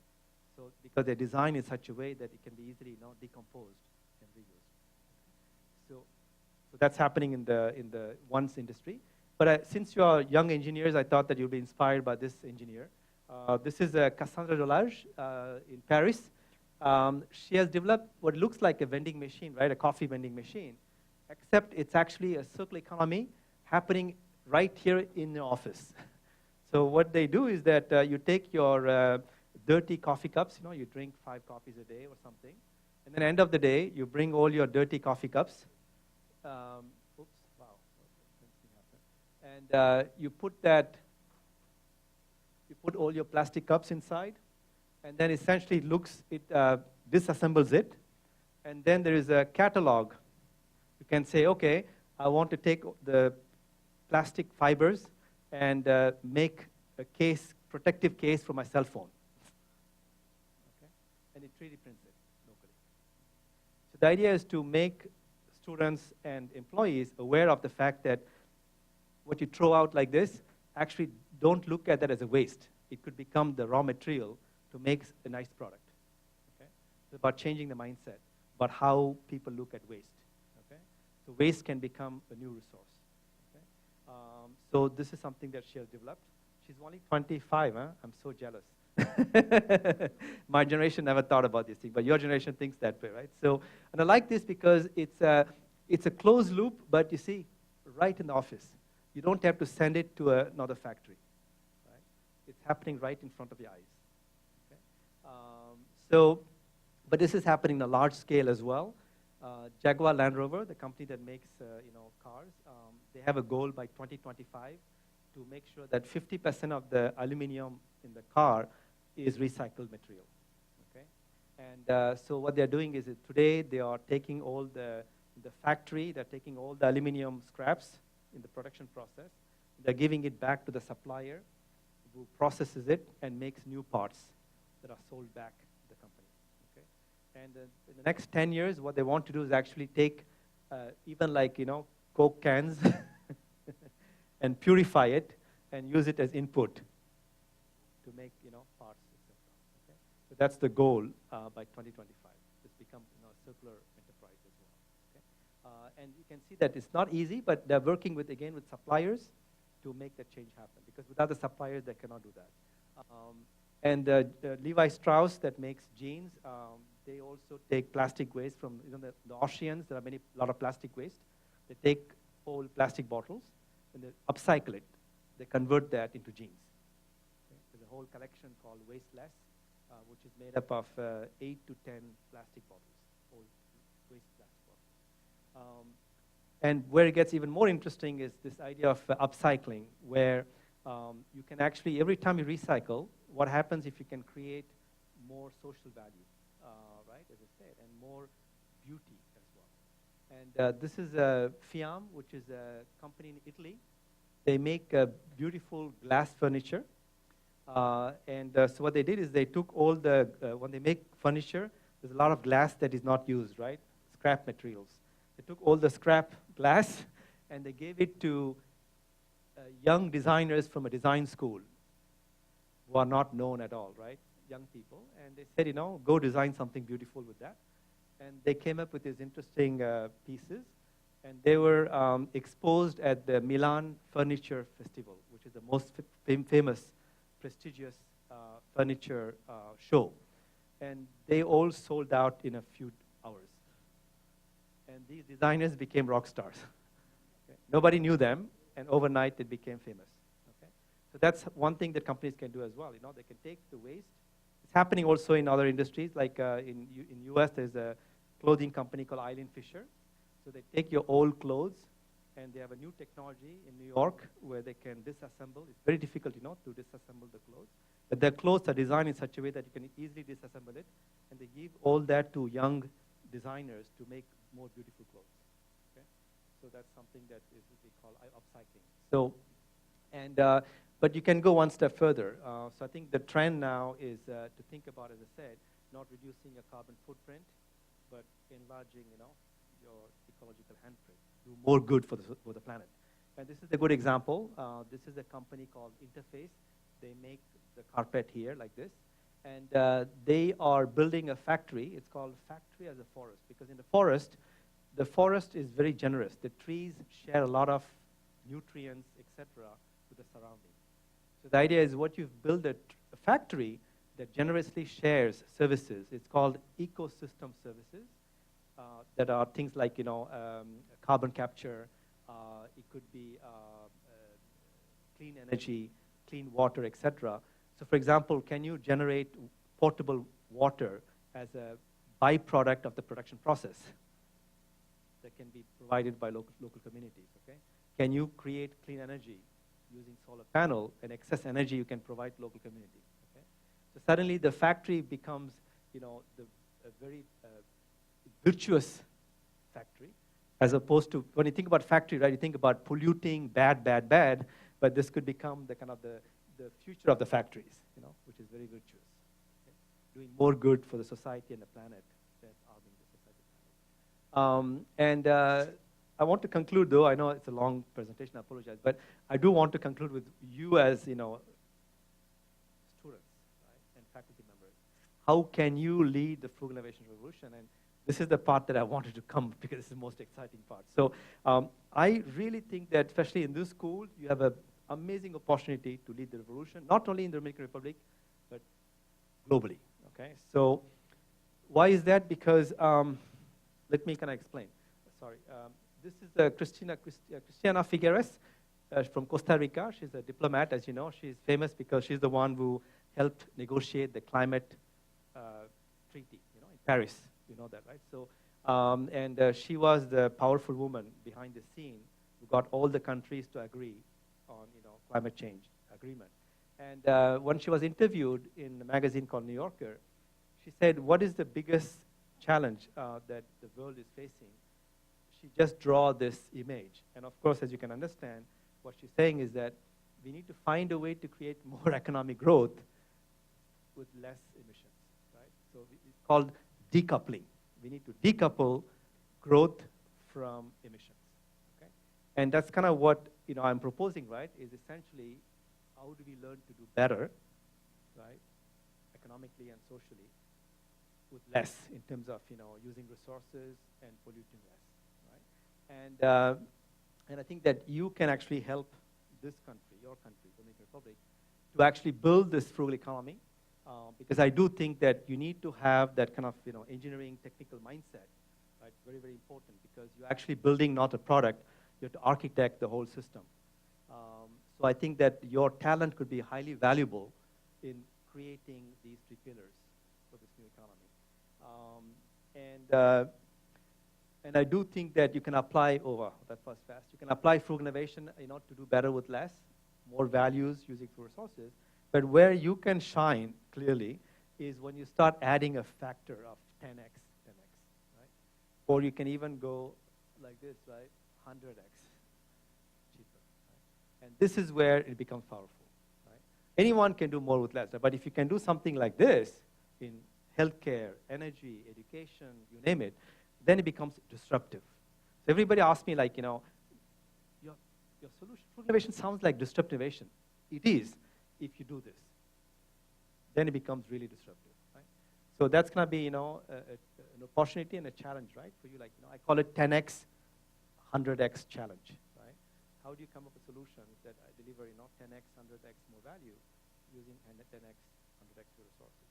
And there are some ways to do that. One of them is because you as engineers, you like challenges and you like to solve mathematical equations. And here's an equation with actually 5 variables, right? Which is, as I said, affordability, simplicity. You have to make the solution like the farmer, I press the button, somebody shows up, right? So design, very important, design thinking, etc. Make it simpler to use, maintain, dispose, right, the solution. It has to be affordable, that's the price. It has to be accessible. It has to be sustainable, socially, environmentally, without compromising quality. But by quality, I'm not talking about performance, As engineers, we think about quality, performance. But quality is also about, is this product improving my quality of life, okay, as a customer, right? Is it making me better as a human being, okay? So that's a deeper level of thinking about quality, right? It's not about product quality in terms of the features, etc., but actually is by using this product, am I getting better, right? If I drink sorry to say this, but if I drink, I think it's okay, I'm being recorded, that's okay. If I drink like, Coca-Cola or PepsiCo, it tastes quality, tastes good, but it's full of sugar. So it's actually damaging my body, right? But if I drink a new drink that actually is organic, is made up of herbs that give me more vitality.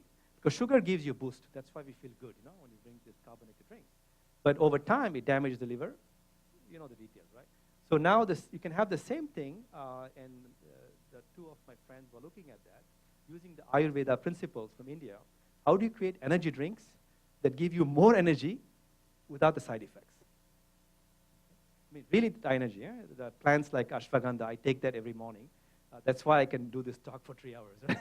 Otherwise, I don't drink Coca-Cola, but I take that. So it's actually, these are ancient herbs, right? And you can get them. This actually gives you more vitality, right? Without feeling tired, right? So the quality idea, especially in the developing world, we should challenge the notion of quality. We can't have the same, that comes back to the standards, right? You can't say, oh, they're going to have the same quality level as in the West. I mean, if you go down that path, it's going to come, we have to create more complex solutions, we require more resources, more capital, we can't do that. So we need to think about what means quality for us in our country.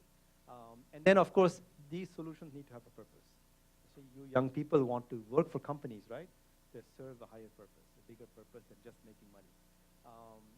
And I really encourage you about this, which is like, how can you use existing technologies? There's a lot of technology right now that they are underused, right? And if there's a way for you, and I think patents, you said interestingly, a lot of patents that either are expired or the companies who have the patents are willing to give to you, maybe for a little amount, because they don't need them, okay? And you can take that patents and come up with new solutions, okay? And, or you can look at existing technologies, and this is my favorite one of my favorite examples. For example, you can say, oh, we need to go, can we go from 4G to 5G? Or you can say, what do I do with existing technologies like 2G, which is most widespread in the world, right? Because there are 5 billion people in the world who don't have access to internet data. Okay? And many of these people live in places where they don't have 3G, rarely 4G, and definitely not 5G in the next 20 years. Okay? So what you do, remember, you say, oh, wait another 10 years, and then you can have 5G. Access to data. Or you can say, oh, you already have 2G, and how can I create a new technology? This is a company called B-Bound. So they use SMS technology. They piggyback on SMS. Okay? They do data compression. They developed that with the Xerox PARC in Silicon Valley. So that's the patent, the compression. But they use existing, SMS technology, 2G network. 2G. So basically, it's an app you download in your phone. And then through that app, you can access the internet.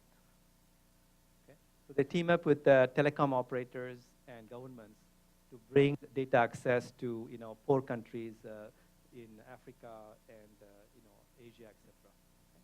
So think about these solutions, right? How can I use what exists already to create more value? And then you can also apply the frugal innovation to achieve the SDGs, faster, better, cheaper. And this is what I want to end with. Okay, so the challenge is that, these problems, what happens is that, everybody thinks like, in America, like, oh yeah, SDGs is for the poor people, not for rich people. This is not our problem, right? Yeah, this is for the, the third world, right? They need to focus on the SDGs. But I want to show you something interesting happening, which I call the Age of Convergence. So that means that there is no more first world problem, third world problems. There's a one world problem. For example, the rich man diseases like cancer are now becoming the poor man disease. Okay? I just saw this data yesterday, right? So you can see, number of new cancer cases annually per 1,000 people, and 70% of the cancer deaths in low, mid-income countries. Okay? In addition to America, clearly you can see, big problem. In France as well. But it's also a problem in mid-income countries as well. So this is a problem because chronic diseases, cardiovascular, diabetes, cancer, are exploding in poor countries. And they don't have the right healthcare infrastructure to deal with that. The second thing is the opposite, right? The poor man's problem is becoming the rich man's problem, right? For example, oh, it goes too fast, sorry. If you look at, for example, water scarcity, right? It's a big problem in my country, home country, but it's also a big problem where I live in California, right? And it's a big problem in rich countries, right? Like Japan, and you can see Australia, etc., right? So these are problems that affect all of us. Rich, poor, it doesn't matter, okay? We are all in the same boat. Why this is important? Because, and this is my, I hate to show this graphic by saying, you know, I like this graphic. It's a horrible thing to say, but see, some people don't change unless they personally are impacted, okay? So this is in San Francisco. Last October, we had the highest pollution ever because a lot of the pollution came from the fires we had because of the global warming.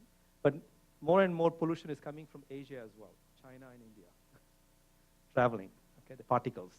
Okay? So what it means is that with global warming, you can say that, you know, somebody is polluting in India and China because you can be on the receiving end of the problem. Okay? So that means that even rich countries have to worry about the development in emerging markets. Okay?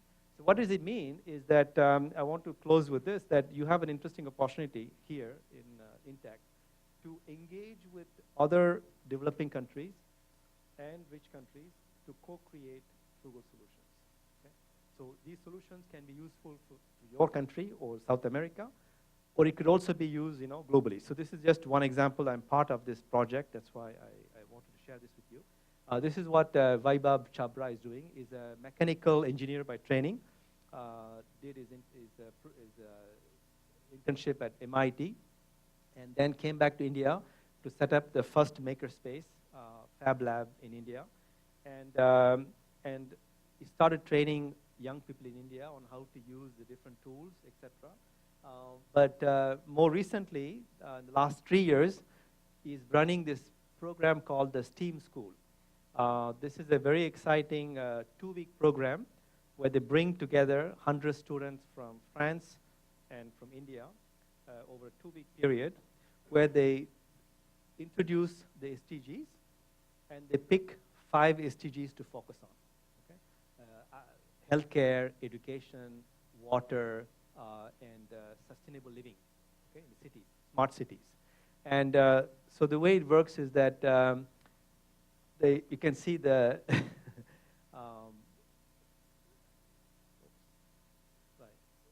right.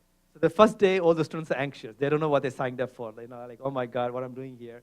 And one of the big schools that send the students from France, it's actually a business school.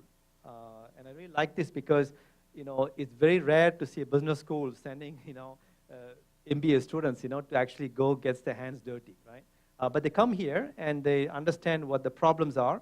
And you talked about the glass being half empty. What are the issues, the needs? And then they go understand the needs. Before they go understand the needs, they have to get their hands dirty. Because these kids have to start understanding, you know, how to use the tools. So they give them crash courses on how to, you know, use a 3D printer, do soldering, or work on wood. They get exposed to all these different techniques. And then they go in the field. So they go to the slums in Bombay. You have Asia's largest slum, Dharavi. And they go, for example, talk to young people, young kids, children, to understand if they were to have access to education content, what kind of, basically they use design thinking, okay, to understand, you know, what are the needs for the end users. And then they go back to the fab lab and the prototype, quickly a solution, bring it back, get more feedback, and iterate, okay? And then they present a working prototype on end of the 2 weeks, okay? And many of the solutions actually end up being startups. So these young people say, I love this so much that I want to start a company with that. So these are some of the solutions they came up with. This is a wearable device for blind people, so they can detect, sense movement far ahead, and that's for the blind people. This is a toilet, portable toilet, you know, that in many parts of the developing world, people defecate in open. So this is a portable toilet for women to have the dignity and the safety to do that in a more private setting. They came up with solutions for sorting waste as well, an app and then a tool for teachers. So teachers get very stressed out as well, like students. So this is a tool to help them manage their stress, okay, by sharing about what they feel and get some feedback and create a community to support them as well. So I actually wrote, oh my God, this is going too fast. Wow, it has its own mind, actually, I think, this clicker. So there we go. So I actually wrote a piece on that, like, how can, because this is a program supported by the French government and the Indian government. So I think this is a nice program that shows, like, how a rich country and a developing country, can work together with the students to create these solutions that are useful both for France and for India. And we are going to actually run a new program in Paris for the first time. It's happening in it's like summer school. And this is going to be 1 month long with students from Europe, Africa, and India to come together over a 1 month period to basically address some of the SDGs. And this time it's going to be much more about going from prototype to an actual solution, okay? So that many of these kids will become entrepreneurs as well. Okay? So this is the kind of program, I was thinking something like this can be hosted in Intech in the future, so that you can bring in students from the US, from South America, maybe some from Europe as well, to co-create the solutions that could be useful not only for your country, but also, for the global marketing. Sorry? Oh, there we go. So we should talk about that. So this is a very good example, yeah. Yeah. Oh, yes, the mic come up, yeah. In fact, we're working on. Okay, yeah. With R&T, Project Institute of Technology in New Jersey. Yeah. We're working together in a kind of innovation program. Yes. Developing solution. Developing solution in specific topics like small cities, right. health problem, sustainability, Sure. water cleaning process, this kind of stuff. For example, last week, for 2 days in the weekend, we developed a hackathon. Okay. Developing solution for urban problem in the Dominican Republic. Wow. Mobility, health station services, energy solution, transport system, treated with around 120 students, I think so, working together from different parts of the countries. Very nice. In this office was the last meeting in this place, and that's really interesting because they're really working very focused in developing a specific solution. Yes. Right. And I think that this is something that we can continue working on because it's a focus in our faculty and students. Yeah, that's fantastic. I'm very happy you're doing it. The only thing we found is that 2 days is not enough. So that's why we changed right. Because we also did something in a short term, but realized that it takes at least 2 weeks for 2 things to happen. One is for the students who are not too familiar with the problem to actually go in the field, to understand the visits to the field, come back. So there's that iteration that takes a couple of times. Another reason it takes that time is because we mix them between French students and Indian students, and they come from different cultures. So it takes a while, to cross-cultural integration, takes some time, and that's why we started with 3 days, then we made it 2 weeks, and now we are doing it 1 month. So it becomes almost like a summer school, But it's intense, huh? Even it's 1 month, every day they wake up at 5 o'clock, they go to bed midnight kind of thing. It's very intense, but it's a different intensity because every day they do something different. So it doesn't feel like, they are, that's what we are doing as well. But that's very good. I think you can build on it and, tweak certain things. And then the idea is that to connect this with some companies or some government agencies that want to give funding to turn these solutions into startups as well. Okay? And not only that, but they say, if you create the solution, I will help you bring it to the market, right? Because that's important. Otherwise, it becomes a nice idea or a prototype, but it never gets used, right? So anyway, I think we may have time. I have no idea where we are in time, but maybe we have time for a couple of questions. 3 questions, yes, there we go. Who wants to go first? Is brave enough at the end of the day? Everybody is tired, but yes. The mic is coming.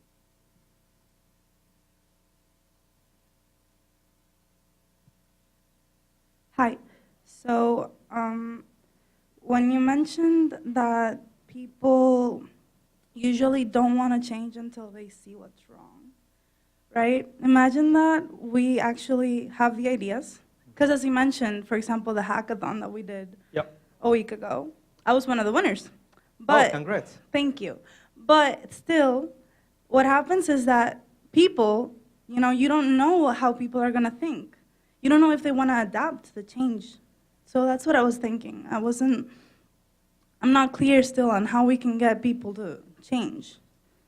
I think, what was your solution? Can I know what was the Well, we were worried about how driving was impacting the Dominican Republic. People drive because perhaps they don't have the right education and they don't know what to do. So we were trying to get a solution that we could start teaching them how to drive in a correct manner and before they got their license.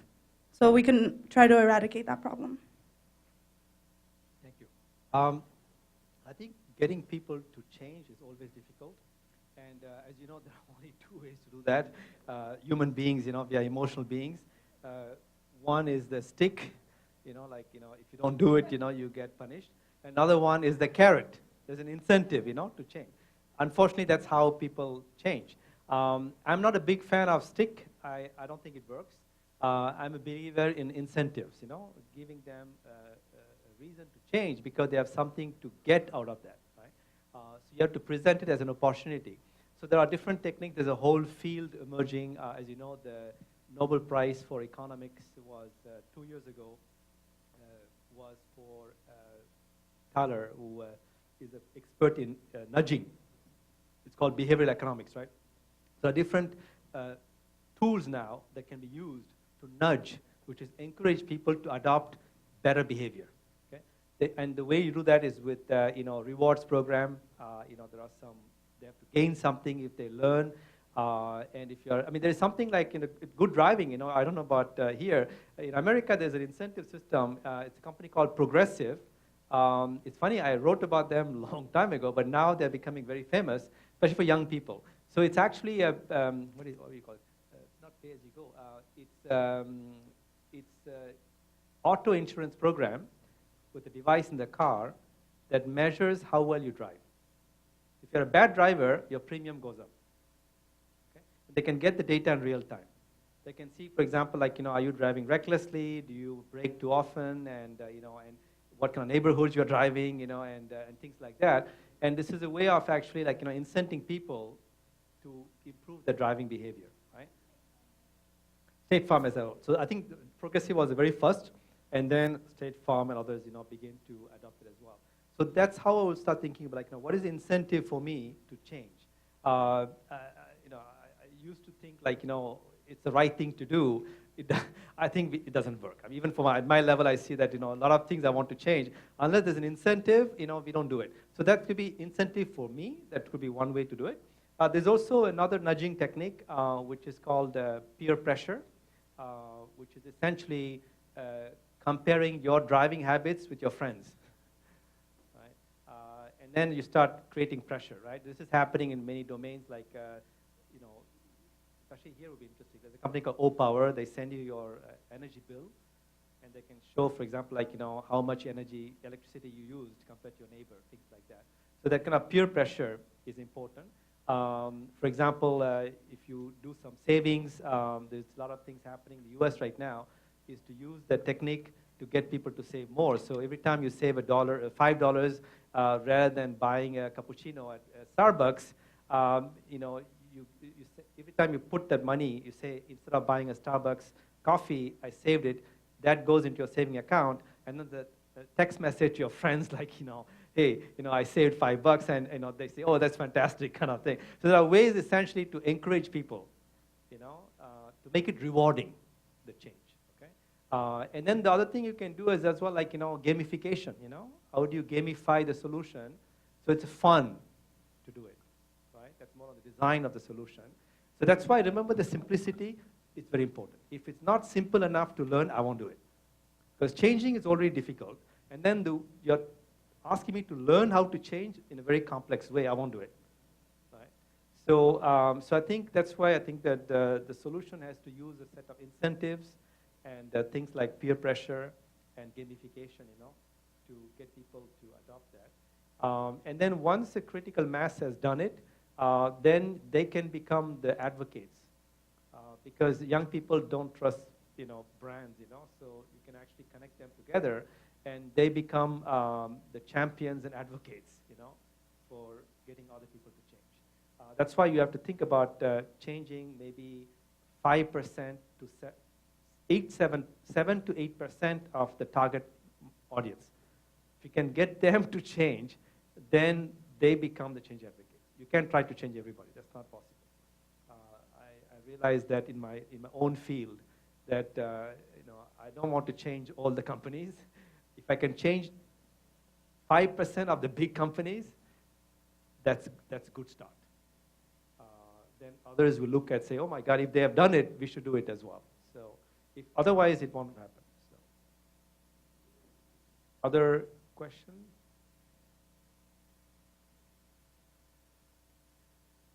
It's the end of the day, so yes. It's more like a comment. I think that the most challenging thing in going frugal or going sustainable social is that it has always been the hardest. Sure. To go eco-friendly, to go organic, to help someone has been the hardest, and I think that we must work on make it easier for everybody.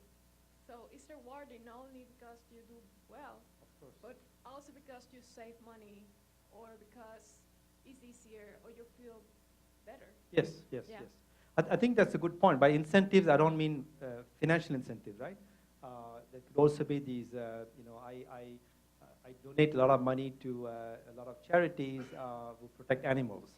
So, and they always send me these, images of, how a particular elephant in Africa was saved, etc.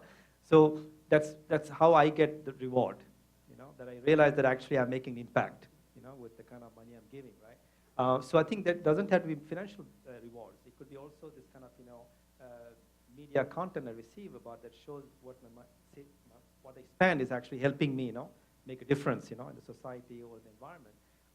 And I agree with you. I mean, actually, I just was 2 days in Florida because there is a new academic field which is starting.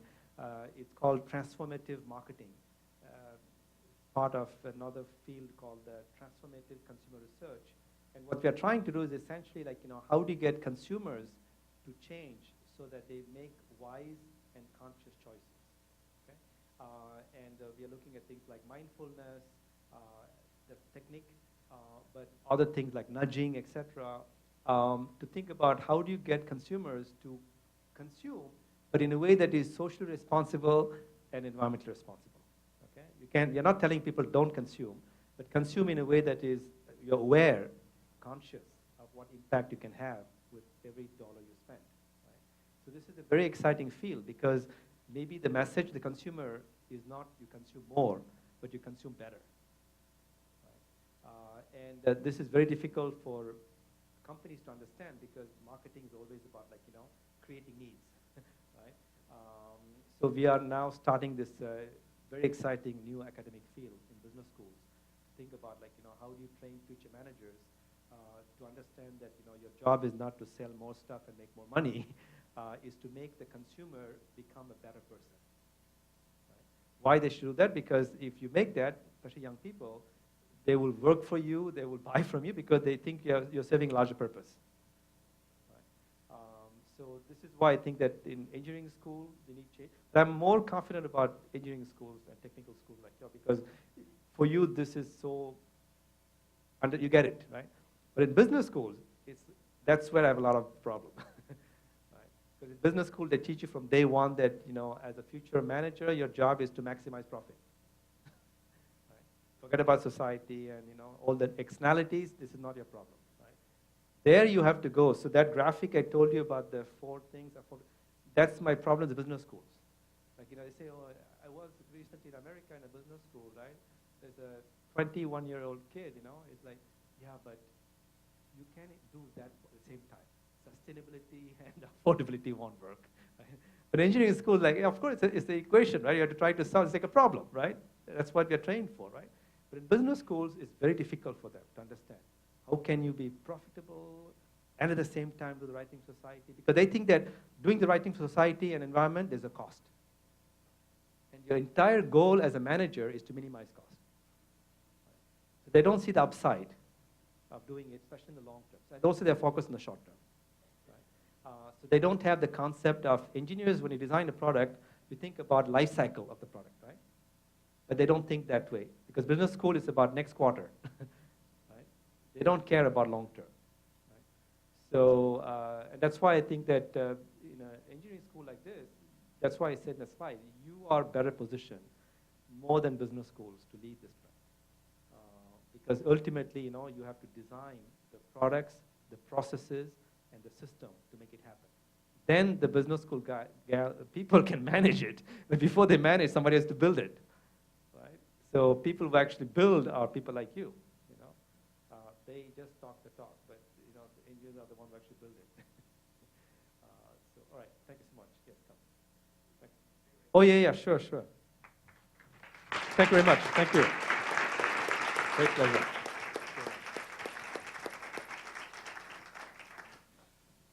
Well, I'd just like to direct 2 comments myself to you. The fact that today you've taken about 3 to 4 hours invested here, where you could have very well been with top corporate, wealthy clients, says a lot about your priorities. And we want to thank you for that. This is our new generation. We are a developing country, but you can make sure that what you said here today will be put to good use. So thank you for that, sir. Thank you. Many of the examples you gave about India, we could relate to very well here, very much so. And we take to heart what you said, and I just want you to know that we're very appreciative and thankful and honored to have you here. Same here. Thank you, Radjou. Thank you very much. Thank you. A nuestros visitantes, gracias por haber venido. A nuestros estudiantes, nuestros profesores. Excelente idea. Nos vamos a tomar una foto todos y esto sí está grabado en el canal de Intec RD en YouTube. Si quieren hacer uso, referencia de la misma para futuros trabajos, tómense la libertad y gracias por acompañarnos hoy. Buenas noches. Vengan para acá para tomarnos una foto, por favor, vengan.